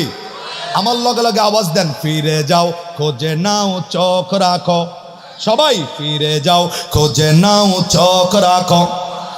এত চির আমলান চির মুক্তির ডাক, এ যে মহাবাণী খোদারি কালামে পাক, মারহাবা হবে। এত চির আমলান চির মুক্তির ডাক, এ যে মহাবাণী খোদারি কালামে পাক। এই দুনিয়ায় আর সেই দুনিয়া, মুক্তি পাবে তুমি দোজাহানে। সমাধান সমাধান চাও যদি জীবনে মরণে, ফিরে যাও খোঁজে নাও চোখ রাখো। মারহাবা, আর একটু জোরে কান মারহাবা। আমার ভাইরা, আমার বন্ধুগণ, দিল লাগান।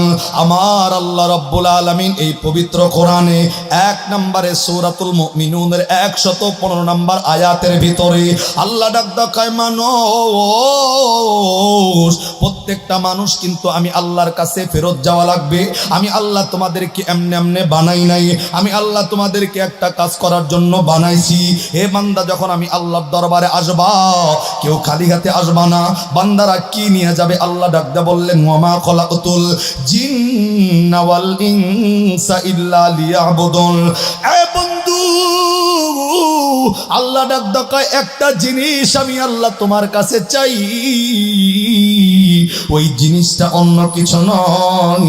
বান্দারা হায়াতের জিন্দেগির ভিতরে অন্য কারো গোলামি নয়, অন্য কারো দাসত্ব নয়, অন্য কারো, এ বন্ধু, অন্য কারো উপাসনা নয়।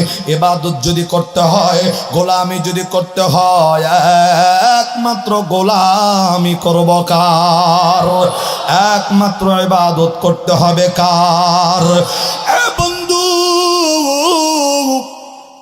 এই দুনিয়ার জমিনের কিছু মানুষ আছে যারা বিজাতি, অন্য অন্য ধর্মের মানুষ। এই বন্ধু, তারা মনে করে আমরাও সত্য ধর্মের উপরে আছি, আমরাও সঠিক ধর্মের ভিতরে আছি। নাস্তিকগুলা মনে করে আমরাও সত্য ধর্মের ভিতরে আছি। কিন্তু আমার আল্লাহ তাদের ব্যাপারে ডাকদা বললেন, ওয়ামাইয়াশু আন যিকরির রহমানি নুকাইদ লাহু শাইতানান ফাহুয়া লাহু করিন।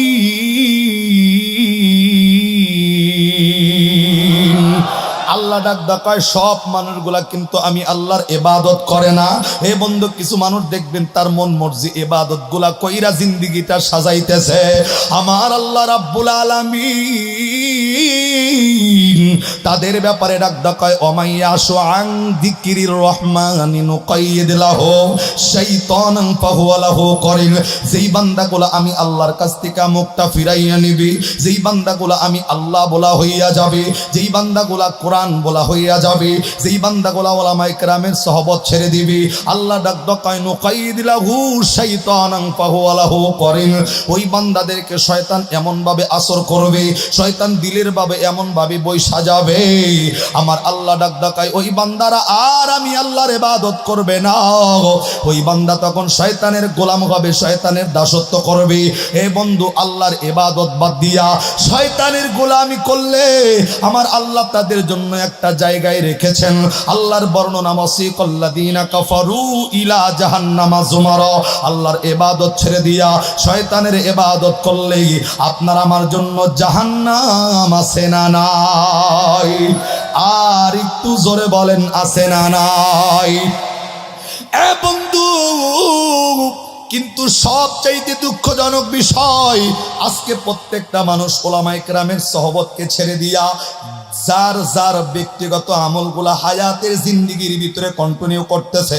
বাংলাদেশ বর্তমান সময় 90 থেকে 96% মুসলমানের দেশে। এখনো পর্যন্ত মুসলমান নির্যাতিত হওয়ার পিছনের একমাত্র কারণ, এক মুসলমান অপর মুসলমানের লাগে সম্পর্ক ভালো নাই, এক ইমাম অপর ইমামের লাগে সম্পর্ক ভালো নাই, এক পীর সাহেব অপর পীর সাহেবের লাগে সম্পর্ক ভালো নাই। এ বন্ধু, আমার মুসলমান ভাই যদি মার খায়, আমি তাকাইয়া তাকাইয়া দেখি, আর এই লোকটা তো আমার দলের নয়, এই লোকটা তো আমার পীরের মুরিদ নয়, এই লোকটা তো আমার মসজিদের মুসল্লি নয়। আরে ভাই, না না না,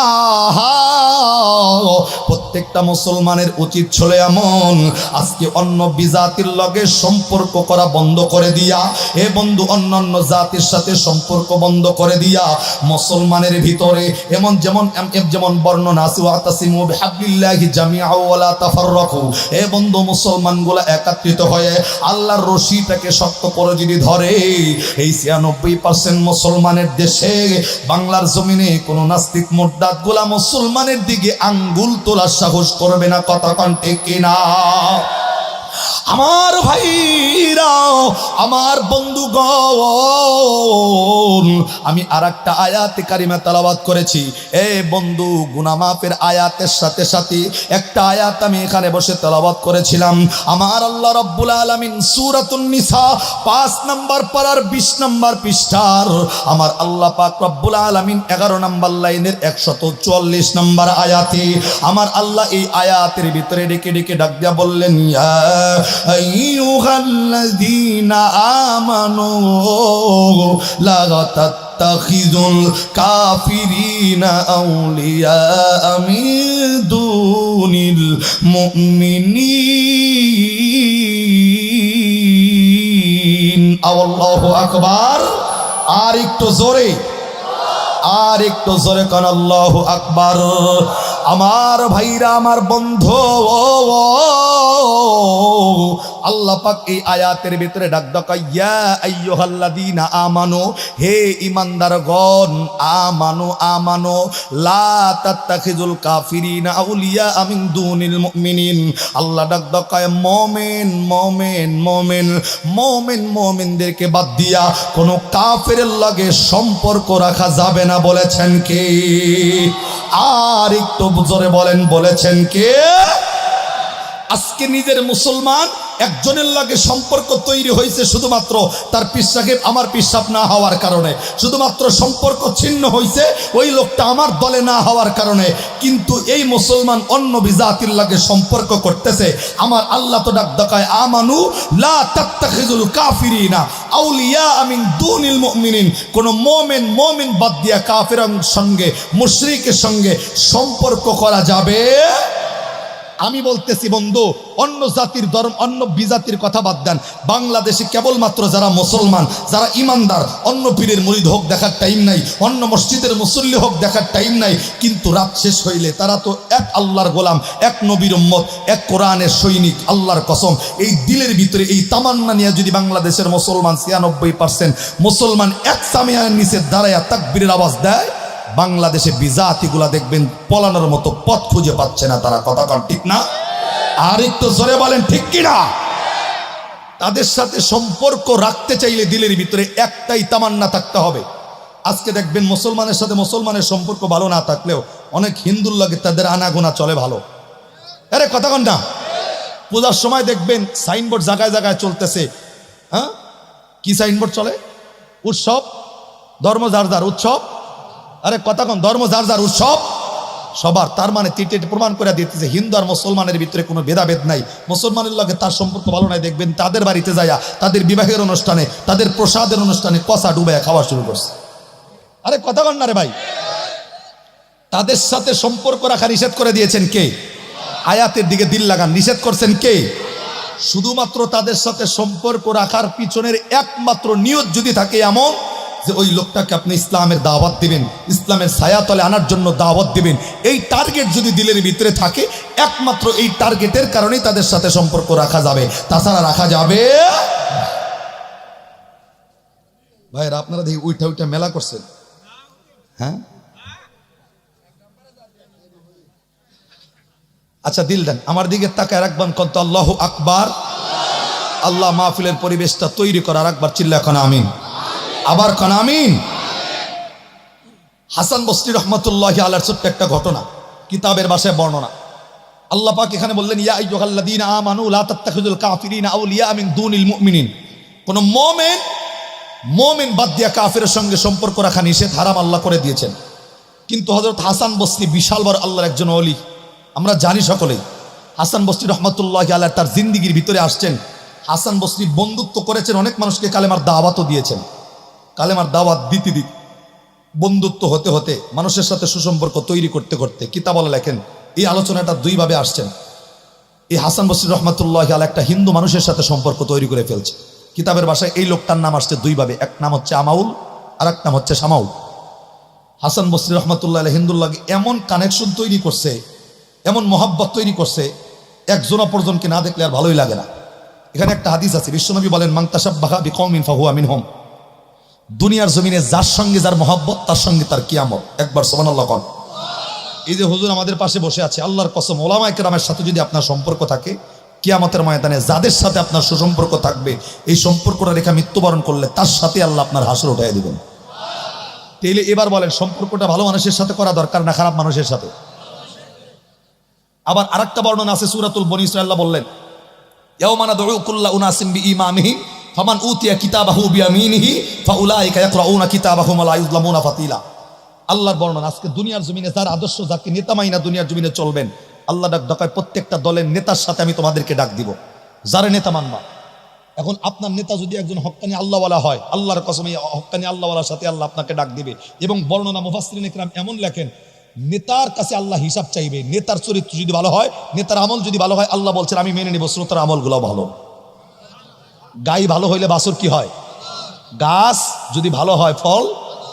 ঠিক এমনি আল্লাহ ডাক ডাকায় যেই নেতার অনুসরণ করে জীবনের জিন্দিগিটা কাটাবেন, আল্লাহ ডাক ডাকায় নেতার চরিত্র ভালো হলে আমি মনে করবো শ্রোতার চরিত্র ভালো। এখন আপনার নেতা যদি হয় সুদখোর, ঘুষখোর, বেয়ানামাজি, নেতাই যদি প্রথমে জাহান্নামে যায়, তাহলে শ্রোতার অবস্থা কোন জায়গায় একটু দিল লাগান। কথা কোন ঠিক না? তাহলে মান তাশাব্বাহা বিকওমিন ফাহুয়া মিনহুম, মুহাব্বত যদি রাখতে হয় হক্কানি উলামায়ে কেরামের সাথে রাখার দরকার আছে না নাই? হাসান বসরি রহমাতুল্লাহি আলাইহি মুহাব্বত করতে করতে এমন একটা হিন্দু মানুষের সাথে বন্ধুত্ব করছেন, যেই মানুষটা আদৌ ইসলাম মানে নাই, ইসলাম গ্রহণ করে নাই, আল্লাহ চেনে না, নবী চেনে না, কোরআন জানে না। এমন ঘনিষ্ঠতা যে একজন অপরজনকে না দেখলে থাকতেই পারে না। কিতাবে লেখেন হাসান বসরি রহমাতুল্লাহ আলাইহি যখন মসজিদের ভিতরে ঢুকতো, এই হিন্দু ব্যক্তিটা বাহিরে দাঁড়ায় থাকতো, হুজুর মসজিদ থেকে বের হবে কখন, তারপরে আবার তার সাথে দেখা হবে। তার যতক্ষণ নামাজ পড়তো তিনি বাহিরে অপেক্ষা করতেন। একবার সুবহানাল্লাহ কোন। এখন হাসান বসরির জন্য ব্যাপারটা দুঃসংবাদ, কিন্তু হিন্দুর জন্য কিন্তু ব্যাপারটা সুসংবাদের। কারণ তার সম্পর্কটা কার সাথে? আল্লাহওয়ালার সাথে। কিন্তু হাসান বসরির সম্পর্কটা কার সাথে? যেই লোকটা মুশরিক। কতক্ষণ ঠিক না? কিন্তু আমার আল্লাহ কিন্তু কোরআনে কি বললেন? সূরাতুন নিসা 5 নম্বর পারার 20 নম্বর পৃষ্ঠার 11 নম্বর লাইনের 144 নম্বর আয়াত আল্লাহ কি বলছেন? কোন মুমিন কাফেরের সঙ্গে সম্পর্ক রাখা যাবে। এখন হাসান বসরি কিন্তু এই আয়াতটা খুব ভালো করেই জানে। জানার পরেও তার সাথে সম্পর্ক করার পিছনের কারণ কি? কারণ আছে না? জোরে বলেন আছে না? দিল দেন। আমার ভাইরা, আমার বন্ধুগণ, হযরত হাসান বসরি রাহমাতুল্লাহি আলাইহি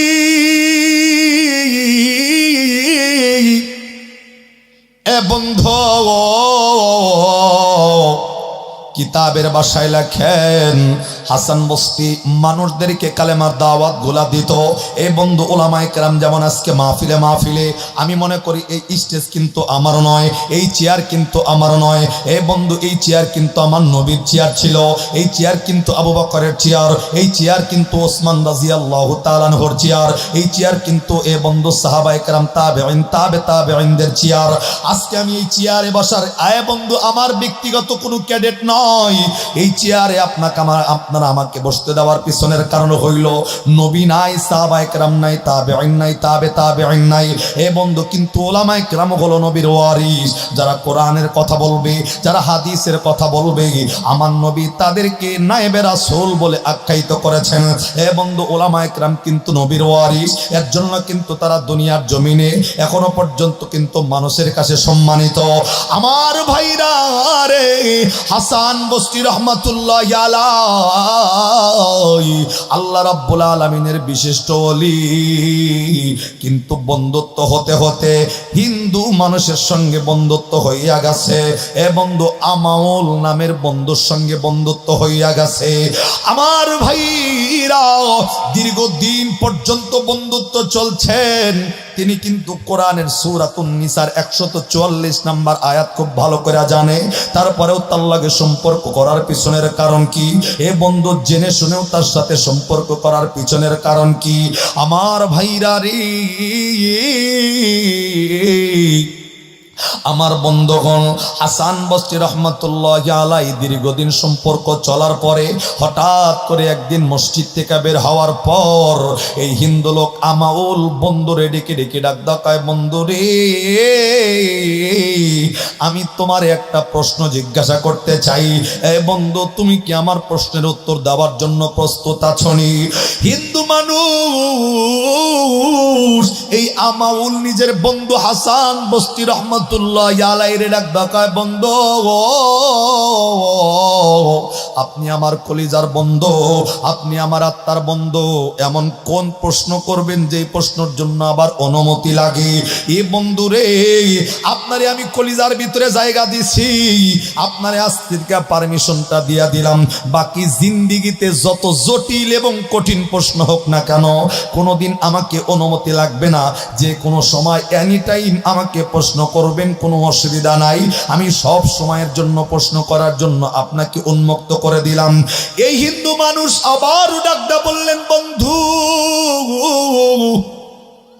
এর আগেতে বহুতবার অনেক কথা বলছেন, অনেক প্রশ্ন আমাকে করেছেন, কিন্তু কোনোদিন অনুমতির প্রয়োজন হয় নাই।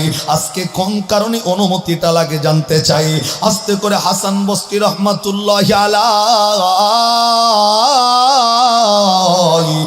ডাকায়, বন্ধু এর আগে অনেক কথা বলছি, কোনোদিন অনুমতি নেই নাই। আজকে অনুমতি নেওয়ার একমাত্র কারণ, আজকে যেই কথা তোমারে জিগাবো, যেই প্রশ্ন তোমারে জিগাবো, এর আগে জিন্দিগিতে পিছনে কোনোদিন এই প্রশ্নগুলা তোমারে জিগাই নাই। এ বন্ধুরে, এই হিন্দু মানুষ বন্ধুত্ব স্বরূপ আচরণ করে ডাকায়, বন্ধু এ হাসান বসরি আমি তোমারে পারমিশন দিয়া দিলাম, যে কোনো টাইমে যে কোনো ধরনের প্রশ্ন করতে পারো, কোনো সমস্যা নাই। আমার ভাইরা এবার দিল লাগান। হাসান বসরি সূরাতুন নিসার 144 নম্বর আয়াত জানার পরেও কোন কারণে তার সাথে সম্পর্কটা তৈরি করেছেন, কোন কারণে তিনি তার সাথে মহব্বত তৈরি করেছেন, আল্লাহর ওলি হওয়ার পরেও কেন তার সাথে সম্পর্ক তৈরি করলো। এইবার আস্তে করে প্রশ্ন নাম্বার 1, 1 নম্বরে আমাউল বন্ধু হিন্দুরে ডাকায়, বন্ধু রে তোমার কাছে আমার 1 নম্বর প্রশ্ন হইল, এ বন্ধু আমার 1 নম্বর প্রশ্ন, তুমি কিন্তু ভালো করেই জানো তুমি একজন হিন্দু মানুষ, আমি হইলাম একজন মুসলমান। এ বন্ধু তুমি কিন্তু জানো তুমি আগুন পূজা করো, তুমি বাতাসের পূজা করো, তুমি সূর্যের পূজা করো, তুমি চন্দ্রের পূজা করো, তুমি দেবদেবীর পূজা করো, কিন্তু আমি হাসান বসরি সূর্যের পূজা করি না, বাতাসের পূজা করি না, আমি আগুনের পূজা করি না। আমি হাসান বসরি অন্য কারো ইবাদত নয়, আমি হাসান বসরি ইবাদত করি কার? এ ভাই আওয়াজ করে কলিজাটা ভরাইয়া জোরে বলেন, এ বন্ধু মুসলমান যারা, ইমানদার যারা, অন্য কারো ইবাদত নয়, বান্দাগুলা ইবাদত করে কার? হাসান বসরি রহমাতুল্লাহ আলাইহি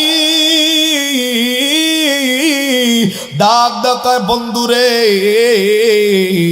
তুমি কিন্তু জানো আমি আমার মালিকের ইবাদত করি, আমি আমার মালিকের পূজা করি, আমি আমার মালিকের দাসত্ব করি, আমি আমার আল্লাহর গোলামি করি। তুমি কিন্তু আল্লাহর গোলামি করো না, তুমি কিন্তু আমার আল্লাহর দাসত্ব করো না, তুমি কিন্তু আগুন পূজা, বাতাস পূজা, তুমি কিন্তু এ বন্ধু মূর্তি পূজা কিন্তু তুমি করো। হাসান বসরির কথা শুই না হিন্দু মানুষটা কিছু সময় চুপ করে আছে। আরে বন্ধু কোনোদিন তো এমন কথা আমারে কয় নাই, আজকে এই কথাগুলা বলার পিছনের কারণ কি? এ বন্ধুরে, হিন্দু লোকটা ডাকায়, বন্ধু সত্যি আমি তো আগুন পূজা করি, বাতাসের পূজা করি, আমি তো সূর্যের পূজা করি, চন্দ্রের পূজা করি, তাতে কি? হঠাৎ করে আজকে এই প্রশ্ন কেন তুমি আমারে জিগাইতেছ? এ বন্ধু আস্তে কইরা হাসান বসরি রহমাতুল্লাহ আলাইহি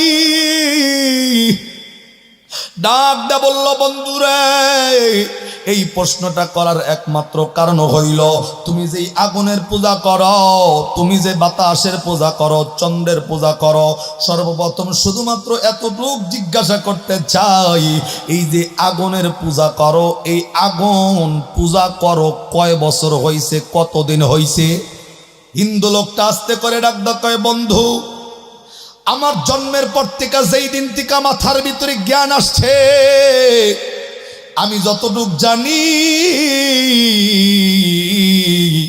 আমি আমাউল একদিন নয়, 1 বছর নয়, আমি এই আগুন পূজা করি 1 বছর, 5 বছর, 10 বছর নয়, আজকে 33টা বছর পার হইয়া গেছে আমি আমাউল এই আগুনের পূজা করি। একবার আওয়াজ করে জোরে কর নাউযুবিল্লাহ। হাসান বস্তি রহমাতুল্লাহি আলাইহি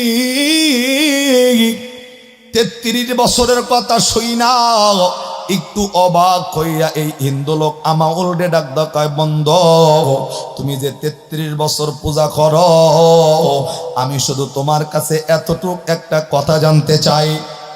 ডাক কয়, কি কথা? হাসান বসরি ডাক কয়, আমি তো আল্লাহর পূজা করি, আল্লাহর গোলামি করি, আল্লাহর দাসত্ব করি, আল্লাহর ইবাদত করি, একমাত্র কারণ হইল আমার আল্লাহর খুশি কইরা জান্নাতে যাওয়ার ইচ্ছা। কথা কোন ঠিক কিনা? মুসলমান, 81টার মানুষ আমরা যে ইবাদত করি, এই যে শীতের রাত্রিতে এখানে বসে বয়ান শুনতেছি, দিলের ভিতরে অন্য কোনো তামান্না নয়, একমাত্র আল্লাহর ভয়, জান্নাতে যাওয়ার ইচ্ছায়। কথা কোন ঠিক না ব্যাঠি? হাসান বসরি ডাক দিয়া বললেন, বন্ধু, আমি আল্লাহর ইবাদত করি, আমি আল্লাহর গোলামি করার পিছনের কারণ আমি আল্লাহরে খুশি করতে চাই, আমি আল্লাহর জান্নাতে যাব, জান্নাতে যাওয়ার জন্য আল্লাহর ইবাদত গুলা শুরু করছি। কিন্তু তোমার কাছে আমার প্রশ্ন হলো এই, তুমি যে 33টা বছর যাবত আগুন পূজা করতেছ, তোমার এই আগুন পূজা করার পিছনের কারণ বলো, তোমার মেন টার্গেটটা বলো, তুমি কোন কারণে এই আগুন পূজাটা শুরু করছো? এ বন্ধু, আমি যেমন আল্লাহর জান্নাতের আশায় আল্লাহর ইবাদত করি, তুমি আগুন পূজা করো কোন আশায়? এই প্রশ্ন জানার কৌতূহলটা ভিতরে বাইরা গেছে। এ বন্ধু রে, হাসান বস্তি রহমতুল্লাহি আলাইহি এই কথাটা শোনার লগে লগে হিন্দু বন্ধু আস্তে করে ডাক ডাকায়, বন্ধু, কি এমন প্রশ্ন করলা যেই প্রশ্ন শুই না কি উত্তর দিব, উত্তর আমার ভিতরে জানা নাই। ডাক ডাকায়, বন্ধু, টার্গেট ছাড়া ইবাদত করো কেন? যেই ইবাদতের উত্তর জানা নাই, যেই কাজের উদ্দেশ্য নাই, উদ্দেশ্য ছাড়া কাজ করার পিছনের কারণ কি? হিন্দু লোক এইবার ডাক কয়, বন্ধু, একেবারে উদ্দেশ্য ছাড়া নয়, অবশ্যই অবশ্যই একটা উদ্দেশ্য আছে। হিন্দু লোক ডাক কয়, বন্ধু, আমাউল হাসান বস্তিরে ডাক কয়, বন্ধু রে, আমার ছোট্ট একটা উদ্দেশ্য ভিতরে আছে। 33 বছর যাবত যেই আগুনের পূজা করি, এই আগুনের পূজা করার পিছনের একমাত্র কারণ, এই আগুন পূজা করতেছি, এই আগুনটা আমার বাদ্য বানানোর জন্য, এই আগুনটাকে আমি শিকারী বানাবো, এই আগুনটা যেন আমার কথা শোনে, এই আগুনটা যেন আমার বাধ্য হইয়া যায়, আগুনকে আমি যা বলবো আগুন যেন তাই শোনে। কেননা একমাত্র কারণ, আমি তো হিন্দু মানুষ, আমি যদি স্বর্গে যাইতে না পারি, আমি যদি নরকে যাই, অবশ্যই অবশ্যই আমারে জাহান্নামের আগুনের ভিতরে জ্বালাবে, অবশ্যই আমারে নরকের আগুনের ভিতরে জ্বালাবে। আমি মৃত্যুর আগ মুহূর্ত পর্যন্ত আগুনের পূজা করব, এই আগুনকে বাধ্য করব, আগুন যেন আমার কথা শোনে।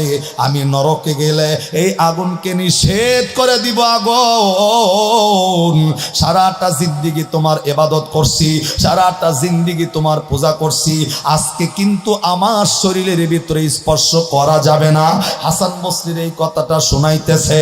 এ কাশিঘাটার ভাইরা, এইবার আওয়াজ দিয়া বলেন তো, আগুনকে বাধ্য করতে চাইলে আগুনের ইবাদত নয়, ইবাদত করতে হবে কার? আর একটু জোরে। আগুনকে বাধ্য করতে চাইলে ইবাদত করতে হবে কার? আর একটু জোরে বলেন কার? আগুনের ইবাদত কইরা আগুনকে বাধ্য করা যাবে না, কেননা আগুন একমাত্র কথা শোনে কার? এ বন্ধু, আমরা কিন্তু জানি আগুন যে কথা শোনে, এটাও কিন্তু জানি। ওই কথাটা আমি বলবো না, শুধুমাত্র আমাদের সকলের জানা পয়গম্বর ইব্রাহিমের জন্য এ বন্ধু নমরুদ আগুন জ্বালাইছিল, যে আগুনের উপর দিয়া 30 মা এ বন্ধু 3-4 মাইল উপর দিয়া পাখি উইরা যাইতে পারতো না। এ বন্ধু পাকগুলা পইরা জমিনে পাখি পইরা যাইতো। পয়গম্বর ইব্রাহিম রে আগুনের ভিতরে লাগানোর পর, আগুনে ঢুকাইয়ে দেওয়ার পর, এ বন্ধু পয়গম্বর ইব্রাহিম ওই আগুনে যাওয়ার পরে, যাওয়ার আগে আমার আল্লাহ কিন্তু কোরআনে জানাইছেন, কুলনা ইয়া নারুকুনি বারদাও ওয়া সালামান আলা ইব্রাহিম। আল্লাহু আকবার। আল্লাহ কিন্তু জানাইছে, এ আগুন, আমি কিন্তু আমার বন্ধুরে তোমার ভিতরে ঢুকাইতেছি, একটা শরীরের অংশ যেন না পড়ে, আমার বন্ধুর জন্য শান্তি নামক জায়গা হইয়া যাও, শান্তির ব্যবস্থা হইয়া যাও। এ বন্ধু বলার সাথে সাথে এই আগুন আমার আল্লাহর কথা শুনছে না শোনে নাই? আমার ভাইরা, আমার বন্ধুগণ, হাসান বসরি রহমাতুল্লাহি আলাইহি এই লোকটার কথা শুনছে। তার মেন টার্গেট হইল আগুন পূজা করার একমাত্র কারণ, আগুন তার বাধ্য হইয়া যাব। এই বান্দা যদি নরকে চইলা যায়, আগুনকে নিষেধ করবে, আগুন যেন তারে না ধরে। একবার আওয়াজ করে জোরে কন্যা আউযুবিল্লাহ। হাসান বসরি আস্তে করে ডাক ডাকায়, বন্ধু, যদি টার্গেট থাকে এই যে আগুনকে বাধ্য করার জন্য আগুনের ইবাদত করতেছো, আগুনের পূজা করতেছো, 33টা বছর হয়ে গেছে আগুনের পূজা করতেছো, আজ পর্যন্ত কি কোনোদিন পরীক্ষা করে দেখছো যে আগুনটা তোমার বাধ্য হয়েছে না হয় নাই? একবার সুবহানাল্লাহ কন। 33 বছর যার ইবাদত করলাম, দেখবেন এই এলাকার ভিতরে কেউ যদি একটা কুকুর পালে, কুকুর, এই বিনদেশি একটা কুকুর আসার পর 15টা দিন আপনি তারে খাইতে দেওয়ার পর আপনি দেখবেন বাজারে যাইতেছেন, কুকুরটা আপনার পিছনে পিছনে বাজারে যায়। কথা কন? মানে 15 দিনই একটা কুকুর আপনার বাধ্য হয়ে গেছে। একটা পাখিরে ভালো খাইতে দিলে 15 দিন, 20 দিন, 1 মাসের ভিতরে আপনি যেই ভাষা শেখান, এই ভাষাটা পাখি শেখা যায়। এখন হাসান বসরি এই এই এই এই এই কথাটা বলেই তিনি তারা ডাক দেয়া বলছে, বন্ধু, যেটার ইবাদত 33টা বছর যাবত করতেছ, আজ পর্যন্ত কি কোনোদিন পরীক্ষা করে দেখছো আগুনটা বাধ্য হয়েছে কিনা? ডাক দেয়, বন্ধু, কেমনে পরীক্ষা করবো? পরীক্ষা করার তো অনেক মাধ্যম আছে। কেমনে মাধ্যম? মাধ্যম নাম্বার 1, আগুন জ্বালাও।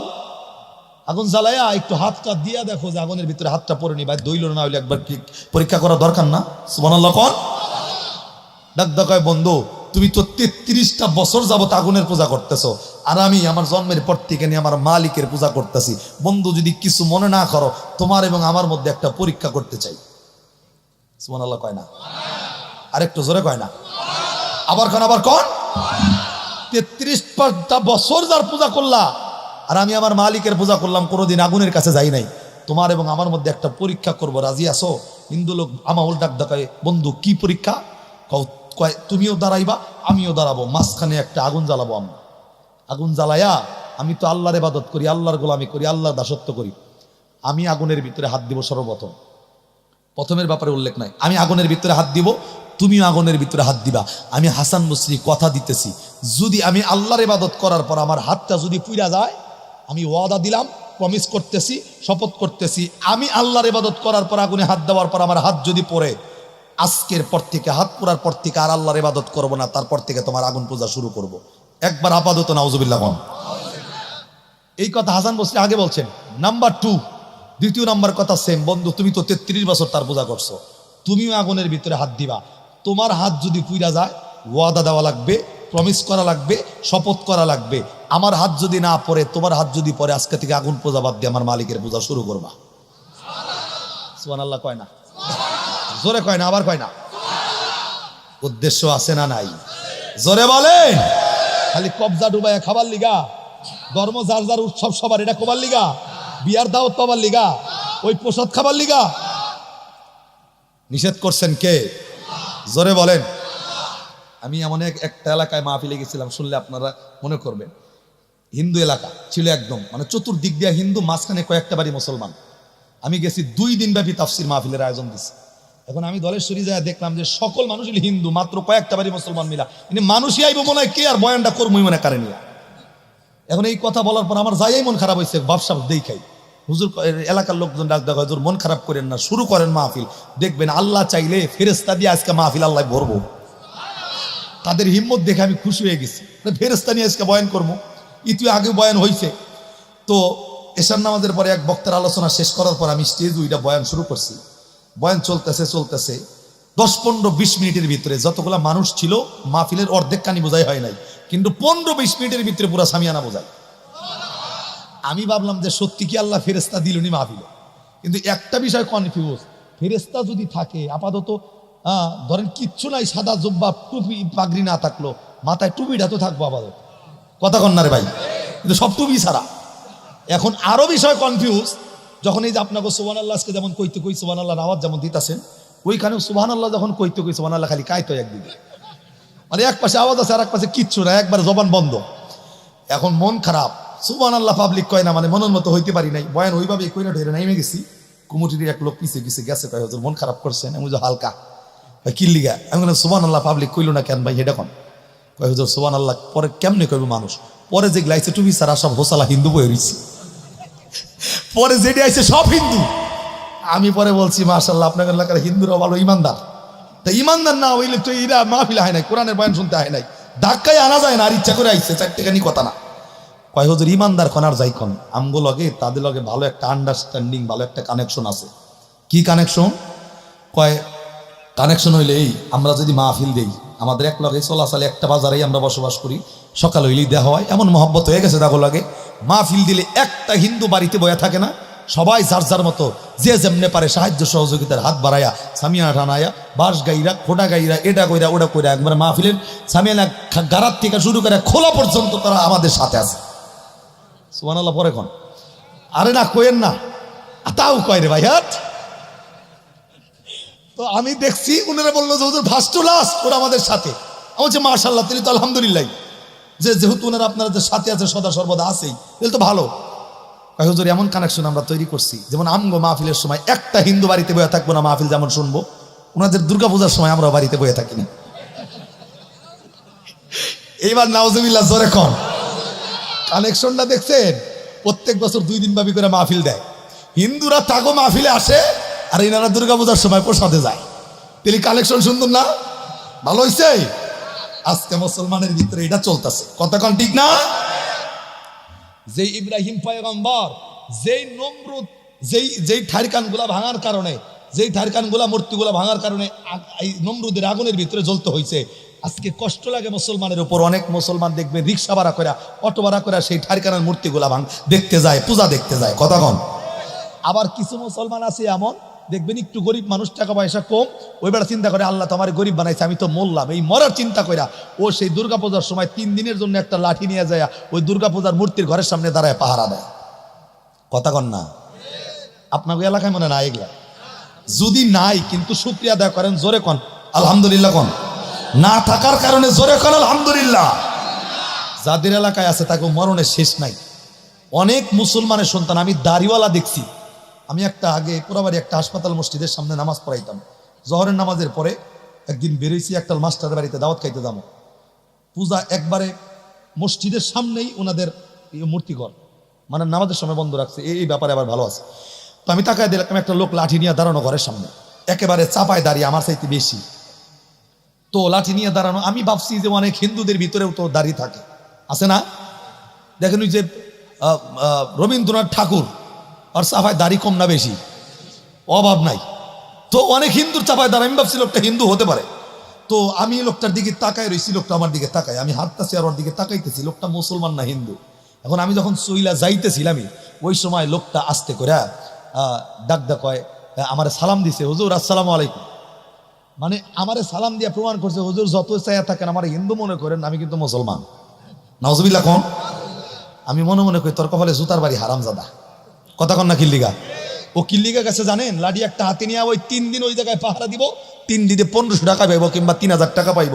যেই পয়গম্বর যেই মূর্তিগুলা ভাঙার কারণে, এই বন্ধু আপনার আমার জাতির পিতা মূর্তি ভাঙার কারণে যেই নমরুদের জাহান্নামের চিতার আগুনের ভিতরে জ্বলে, এবং নমরুদের আগুনের ভিতরে জ্বলতে হয়েছে, নিজের বাবা মা বাবা পর্যন্ত ত্যাগ করে ওই আগুনের ভিতরে ফালায় দেওয়া হয়েছিল। আজকে মুসলমানের সন্তান রিজিকের অভাবের কারণে মাত্র 1500 টাকার লিগা ওই মূর্তিগুলা পাহারা দেয়। এই মুসলমানের ইমান কই গিয়া দাঁড়াইছে? কথা কন ঠিক কিনা? এখন যদি বলি কাজ করো কি লিগা, বলবো যে হুজুর এই কাজ করার পিছনের কারণ হইলো আমার তো টাকা পয়সা নাই, বাজার ঘাট যদি 3 দিন 1500 টাকা পাই তাহলে 1 সপ্তাহ বাজার আমার ভালো করে চলে। আরে ভাই, তোর রিজিকের চিন্তা তুই করস কেন? আল্লাহ তো পবিত্র কোরআনে সূরাতুল হুদ 12 নম্বর পারার 1 নম্বর পৃষ্ঠার 1 নম্বর লাইনের 6 নম্বর আয়াতে আল্লাহ বলছেন, ওয়া মিন দাব্বাতিন ফিল আরদি ইল্লা আলাল্লাহি রিজকুহা ওয়া ইয়ালামু মুস্তাকাররাহা ওয়া মুস্তাওদাহা কুল্লুম ফি কিতাবিম মুবিন। আল্লাহ ডাক দেখায়, আরে কাশি হাঁটার মানুষ, রিজিকের টেনশন করে কোনো লাভ নাই। তোমার দুনিয়াতে পাঠানোর আগেই তোমার রিজিকের একটা প্যাকেজ তৈরি করে তারপরে তোমাকে দুনিয়াতে পাঠাইছে।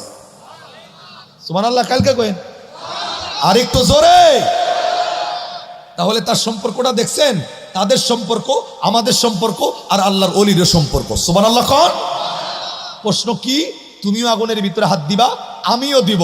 যার হাতটা পুড়ে যায় সে তার ধর্ম ছেড়ে দিবে, যারটা পুড়বে না তার ধর্ম সে গ্রহণ করবে। সুবহানাল্লাহ জোরে। হিন্দু লোকটা ভাবতেছে দীর্ঘক্ষণ, কিরে জিন্দিগিতে 33টা বছর পার হয়েছে, আজ পর্যন্ত আঙ্গুলটাও দিয়া দেখি নাই যে এই লোকটা আমার কথা, এই আগুন আমার বাধ্য হয়েছিল। আজকে হঠাৎ করে পরীক্ষা করি কেমনে? আর যদি না করি তাহলে পূজা করলাম কার? হ্যাঁ, কার পূজা করলাম? হাসান বসরির কথা শুই না হিন্দু অবাক। অনেকক্ষণ পর চুপ করে থাইকা আস্তে করে ডাক ডাক, বন্ধু হাসা হাসা পরীক্ষা করবেন? হাসা করবো। সুবহানাল্লাহ। 33 বছর পূজা করছস বেড়া, হ্যাঁ পরীক্ষা করে না করলে উপায় আছে? ডাক ডাক, বন্ধু যদি করেন ঠিক আছে, তাহলে আপাতত আজকে একটু পরীক্ষা করা দরকার, আমি রাজি আছি। সুবহানাল্লাহ। আর একটু জোরে কন। আমার ভাইরা, হাসান বসরি রহমাতুল্লাহি আলাইহি আস্তে করে ডাক ডাকায়, বন্ধু আমি আগুনের কুণ্ডটা জ্বালাবো, লম্বা করব না। আগুনের কুণ্ড জ্বালাইয়া তুমি তোমার হাতটা ঢুকাইবা আগুনের মধ্যে, আমি আমার হাতটা আগুনের ভিতরে ঢুকাইয়া দিব।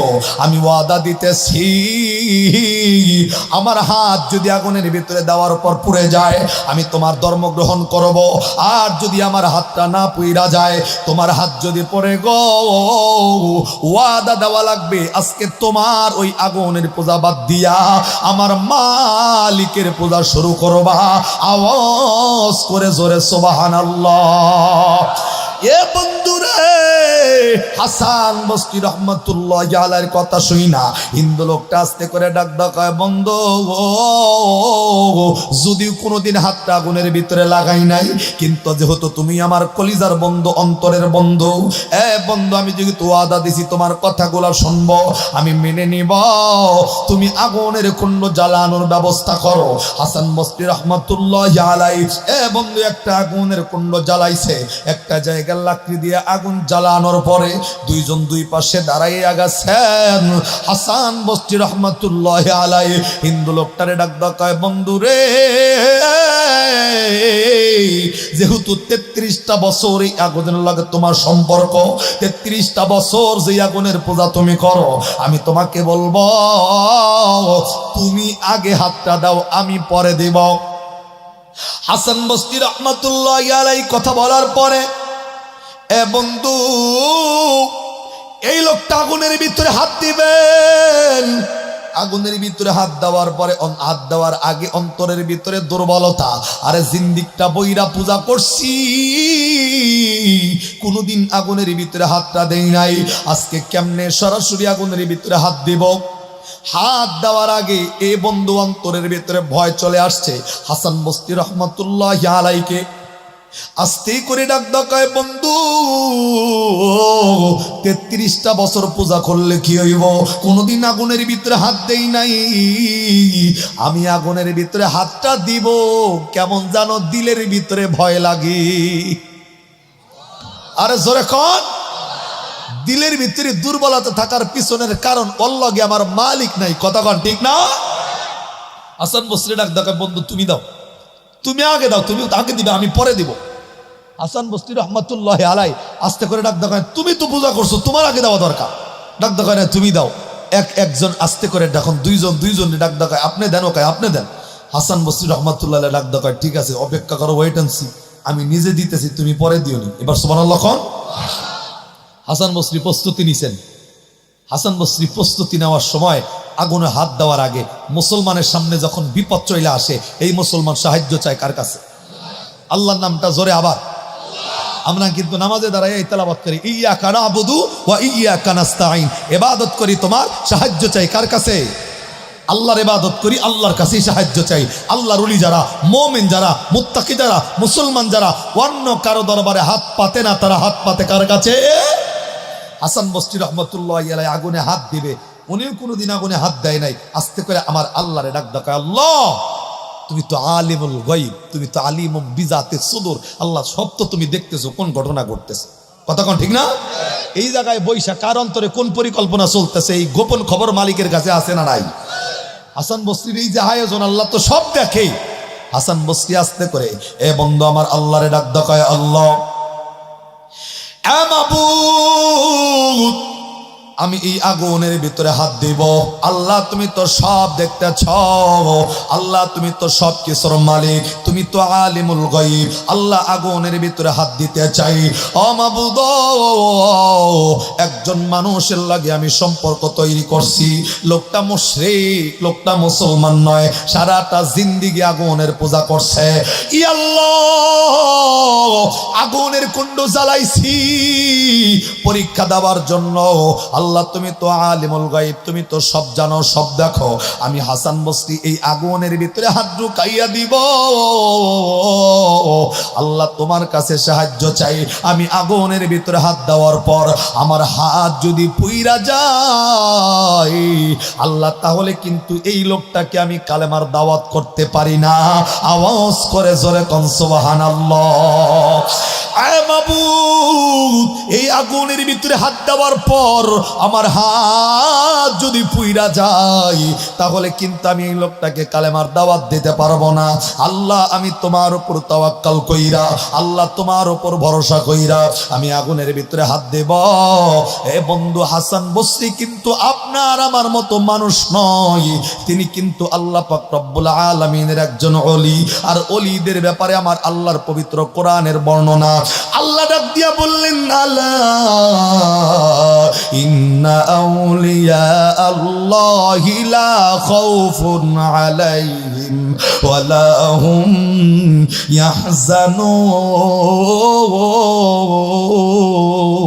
ইয়াহজানুন। আল্লাহ ডাক দেয়, আমি আল্লাহর ইবাদতের মাধ্যমে আমি আল্লাহর সান্নিধ্য যারা অর্জন করবে তাদের ব্যাপারে ডাক দেয়, লা খাউফুন আলাইহিম ওয়া লা হুম ইয়াহজানুন। আল্লাহর বন্ধু যারা হয়, আল্লাহর ইবাদত করে যারা আল্লাহর প্রিয় হয়, আল্লাহ তাদেরকে বন্ধু বলে ডাক দেয়, তাদের কোনো ভয় নাই। লা খাউফুন আলাইহিম ওয়া লা হুম ইয়াহজানুন, তাদের কোনো চিন্তা নাই, তাদের জিম্মাদার নিয়েছেন কে? আর একটু জোরে বলেন কে? এ বন্ধু রে, হাসান বসরি আমার আল্লাহর কাছে সাহায্য চাইয়া, এ বন্ধু আল্লাহর কাছে সাহায্য চাওয়ার কারণে আমার আল্লাহ পাক রব্বুল আলামিন তার দোয়াটা কবুল করছে। হাসান বসরি রহমাতুল্লাহি আলাইহি আগুনের ভিতরে হাত দেওয়ার আগে জবানে তেলাওয়াত করছে, বিসমিল্লাহির রহমানির রহিম। জোরে জোরে কোন আল্লাহু আকবার। এ বন্ধু আমার আল্লাহ ডাক দেয়, এই বিসমিল্লাহর ভিতরে আমি আল্লাহর তিনটা গুণবাচক নাম আছে, একটা হলো আল্লাহ, দুই নাম্বার হলো রহমান, তিন নাম্বার হলো রহিম। এ বন্ধু, এই বিসমিল্লাহর ভিতরে এমন বরকত, আমার আল্লাহ রব্বুল আলামিনের নবী ডাক দেয়, কোন বান্দা এই কাশিঘাট এলাকার ভিতর থেকে বিসমিল্লাহ বইলা সকাল বেলায় সারাদিন কাজের জন্য বের হবে, কাজটা শেষ হওয়ার পর একবার আলহামদুলিল্লাহ যদি জবানে উচ্চারণ করে, বান্দা যতটুক সময় কাজ করবে বিসমিল্লাহ বলে শুরু, আলহামদুলিল্লাহ বলে শেষ হওয়ার কারণে বান্দার 4 ঘন্টার কাজ আল্লাহর দরবারে কাজও হইয়া যাবে, এবং আমল নামার ভিতরে নফল নামাজের নেকি আল্লাহর ফেরেশতারা লিখতে থাকবে। আমার ভাইরারি, এই বিসমিল্লাহ তেলাওয়াত কইরা হাসান বসরি রহমাতুল্লাহি আলাইহি আস্তে কইরা আল্লাহর এই আগুনের ভিতরে হাত দিয়া হাতটা দিয়া হাত নড়াচড়া করতেছেন, কিন্তু বন্ধু আমাউল সাইড থেকে তাকাইয়া দেখে জ্বলন্ত আগুনের ভিতরে হাত দেওয়ার কারণে এ বন্ধু হাত ভিতরে দিয়া নড়াচড়া করার পরেও আল্লাহর ওলির হাসান বসরির শরীরের হাতের একটা পশম পর্যন্ত পড়ে নাই। হয় না, হয় না, জোরে হবে। আমার ভাইরা, আমার বন্ধুগণ, আল্লাহ পাক রব্বুল আলামিন হাসান বসরির দোয়া কবুল কইরা আগুনে হাত দেওয়ার পরেও হাতের একটা পশম পর্যন্ত হাসান বসরির পরে নাই, সুস্থ হাত একেবারে বের কইরা নিয়ে আসছে।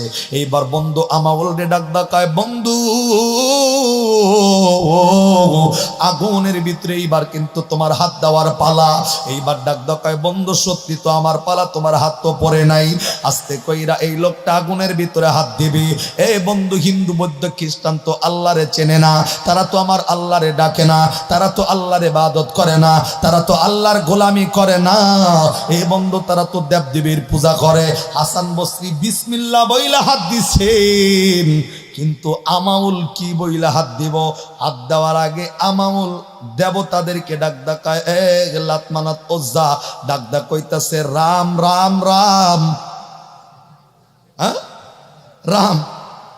আস্তে করে রাম রাম কইয়া হাতটা কেবল ঢুকাইব। যেমন পয়গম্বর ইব্রাহিম আগুনের ভিতরে থাকার পর নমরুদ যখন ঘুরে ঘুরে দেখছে যে পয়গম্বরের পশম পড়ে না, নমরুদ খালি ঘুরতাছে আর জিবা কামড়াইতেছে, করলাম কি এত খরচ করে, হ্যাঁ, চুল দেহি পড়ে না।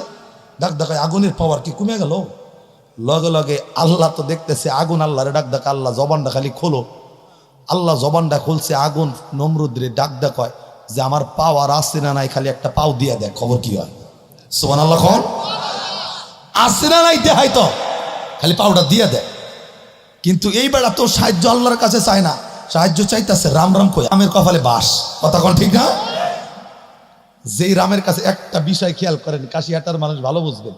এই মোবাইলটা যদি আমি বানাই, এই মোবাইলের সৃষ্টিকর্তা কিন্তু আমি, ঠিক না? এই মাইকটা যদি আমি বানাই, এই মাইক সৃষ্টিকর্তা আমি। এখন তো এই মোবাইল আমি বানাই যদি আমি বলি এইটা আমার সৃষ্টিকর্তা, সেইটা পাগল দুনিয়া তার কেউ আছে? বুঝাইতে পারি নাই? মাটি দিয়া মূর্তি আমি বানায়া নিজে দাঁড়ায় থাকতে পারে না, পিছনে ঠ্যাং দিয়ে ফেলা লাগে বাঁশ দিয়া। এখন বাঁশ দিয়া যদি বানায়, আমি বানায় যদি ডাক দেখো এটা আমার সৃষ্টিকর্তা, এটা আমার রব, এটা আমার খোদা, এর চাইতে তো পাগল আর দুনিয়ার জমিনে কেউ নাই। আমি বানাইছি, ওর সৃষ্টিকর্তা আমি, ও আমার সৃষ্টিকর্তা কেমনে হয়? কথা ঠিক না? আপনারে আমারে বানাইছে কে? তার মানে আপনার আমার সৃষ্টিকর্তা কে?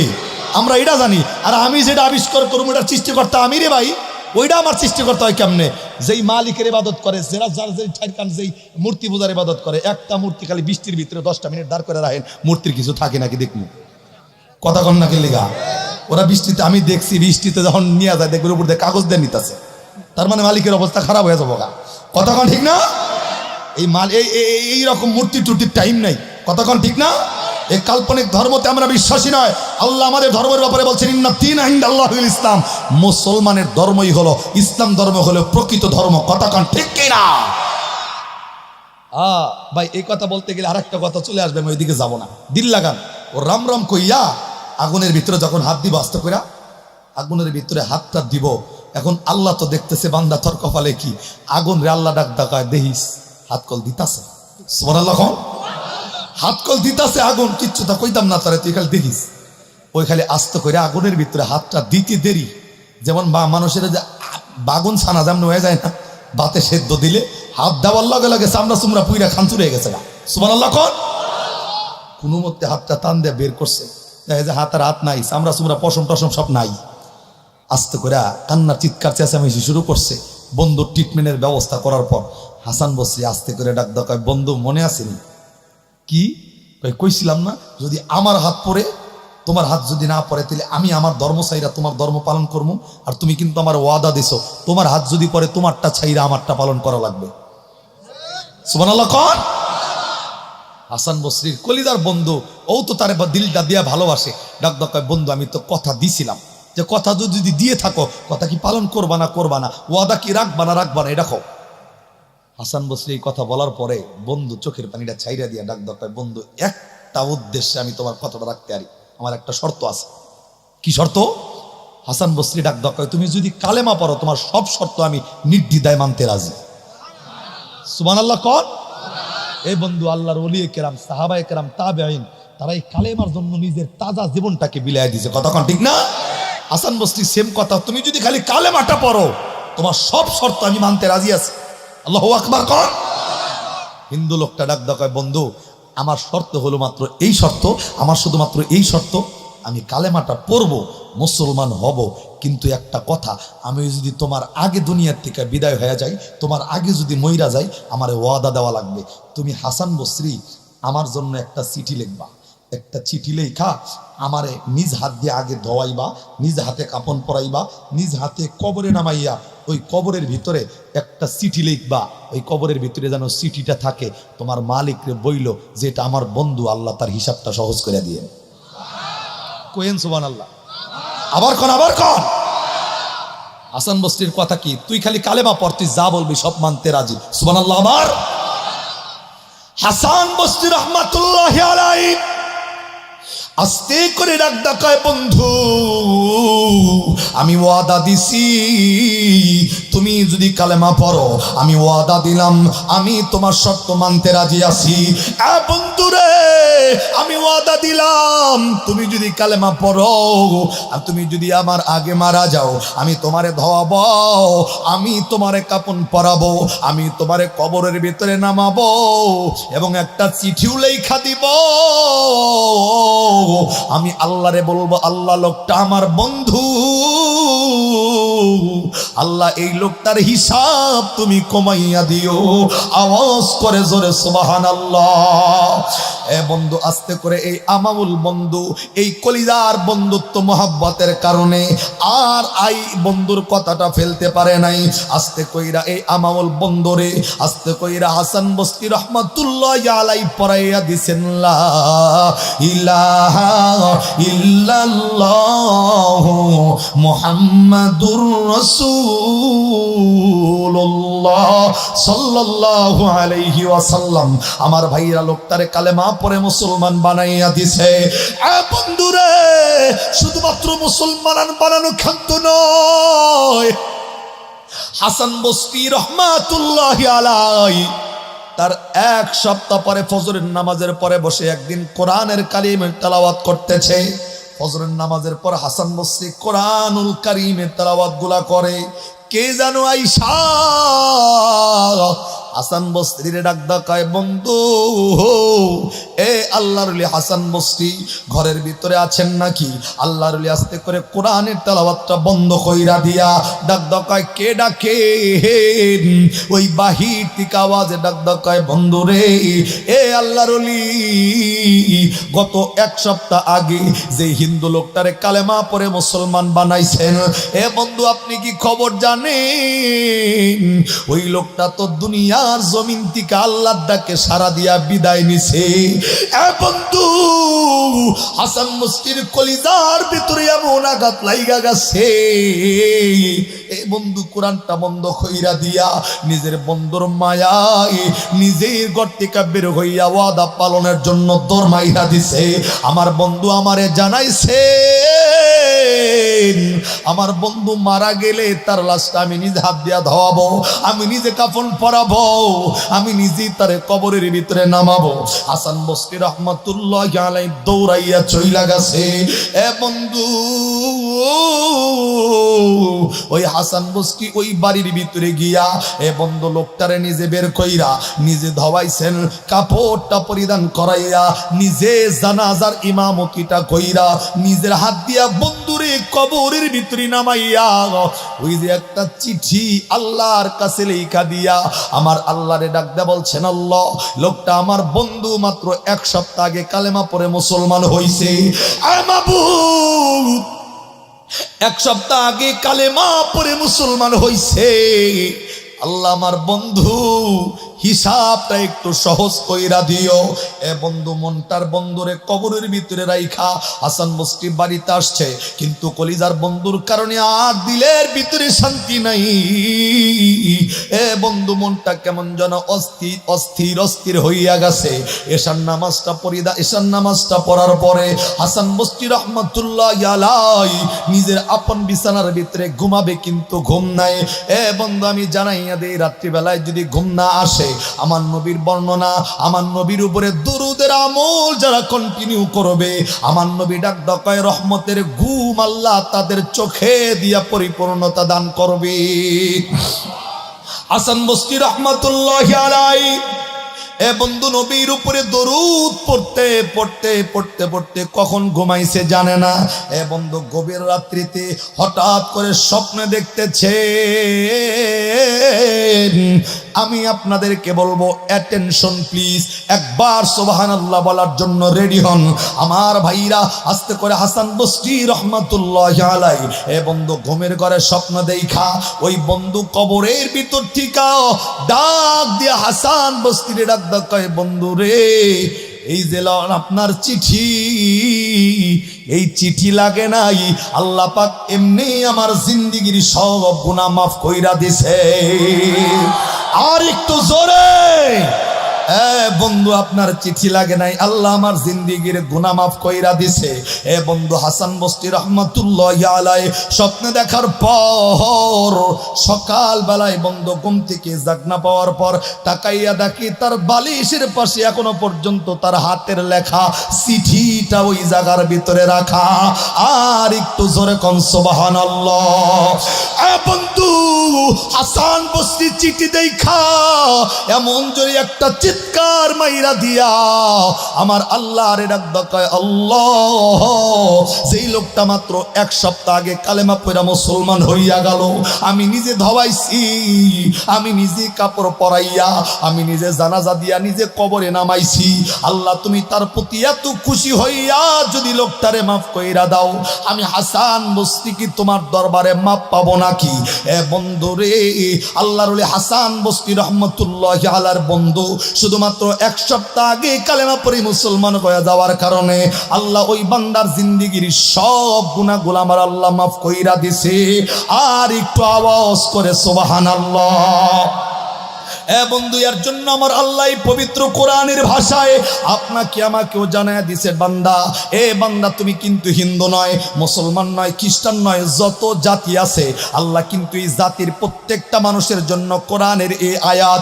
এ বন্ধু সূরাতুল ফুরকান 19 নম্বর পারার 5 নম্বর পৃষ্ঠার 2 নম্বর লাইনে 70 নম্বর আয়াত, সূরাতুজ জুমার 24 নম্বর পারার 3 নম্বর পৃষ্ঠার 9 নম্বর লাইনের 53 নম্বর আয়াত। এই দুইটা আয়াত কিন্তু সকল মানুষের জন্য প্রযোজ্য, হিন্দুর জন্য প্রযোজ্য, বৌদ্ধর জন্য প্রযোজ্য, খ্রিস্টানের জন্য প্রযোজ্য, নাস্তিকের জন্য প্রযোজ্য। আল্লাহ ডাক দেয় বান্দা গুনাহ করার পর একবার যদি আমি আল্লাহর দরবারে তওবা করো, এই বন্ধু ফুরকানের 70 নম্বর আয়াতে আল্লাহ ডাক দেয় একবার তওবার নিয়তে হাত বাড়াইয়া মাপ চাও, আমি আল্লাহ জিন্দেগির গুনাহ মাফ কইরা দিব। ওই পরিমাণ নেকিও আমি আল্লাহ সাথে সাথে তোমার আমল নামার ভিতরে উঠাইয়া দিব। আওয়াজ করে জোরে কোন সুবহানাল্লাহ। আর একটু জোরে। এ বন্ধু গুনাহ মাফ চাওয়ার পর যদি আল্লাহ মাফ করে আমলনামার ভিতরে সেই পরিমাণ নেকি উঠাইয়া দেয়, এই কোরআনের ভাষা দিয়ে আর একটা বার জিজ্ঞাসা করতে চাই, এইখানে যারা আমরা বসছি হায়াতের জিন্দেগির ভিতরে গুনাহ আছে না নাই? আওয়াজ করে জোরে বলেন আছে না নাই? গুনাহ যদি থেকে থাকে মাফ চাইব কার কাছে? আর একটু জোরে বলেন কার কাছে? শুধুমাত্র গুনাহগারদের হাতগুলা একটু উত্তোলন করে আমার মালিককে একটা ডাক দেখান আল্লাহ। আর একটু জোরে ডাক দেখান আল্লাহ। গুনাহ মাফের লক্ষ্যে আর একবার ডাক দেখান আল্লাহ। আল্লাহ রাত্রি গভীর হইয়া গেছে, তাকাইয়া দেখো কোরআন প্রেমিক মানুষগুলা নিয়া আল্লাহ কোরআনের ময়দানের ভিতরে বসে আল্লাহ ওয়াদা দিতেছি, যা করেছিলাম সব শয়তানের ধোকায় পইরা, আর আল্লাহ গুনাহ করব না, আর শয়তানের ধোকায় ফেলবা না। আল্লাহ তোমার দরবারে ফরিয়াদ আজকের এই উলামায়ে কেরামের মজলিসের থেকে ওয়াদা করতেছি, আর গুনাহ করব না। আল্লাহ আজকের এই তওবার বিনিময় জিন্দেগির সব গুনাহগুলা মাফ করে দাও। আর একটু দিলের ভিতর থেকে আওয়াজ করে জোরে কান আমিন। আর একটু জোরে কান, আর একবার জোরে কান আমিন। আত্মান আল্লাহ জাল্লা শানুহু সুবহানাহু ওয়া তাআলা আজকের আলোচনা কবুল করেন, আবার কবুল হওয়ার লক্ষ্যে আবার। তার মানে যে যেই পরিমাণ গুনাহগার ওই পরিমাণ গুনাহ নিয়ে মাপ চাইলে সেই পরিমাণ নেকি আমলনামায় উঠায় দিবেন কে? বিশ্বাস আছে না নাই? আল্লাহ জাল্লা শাআনুহু সুবহানাহু ওয়া তাআলা বেশি থেকে বেশি তওবা করার মতো ব্যবস্থা আল্লাহ দিলের ভিতরে পয়দা করে দেন, তৈরি করে দেন। চিল্লায় কোন আমিন।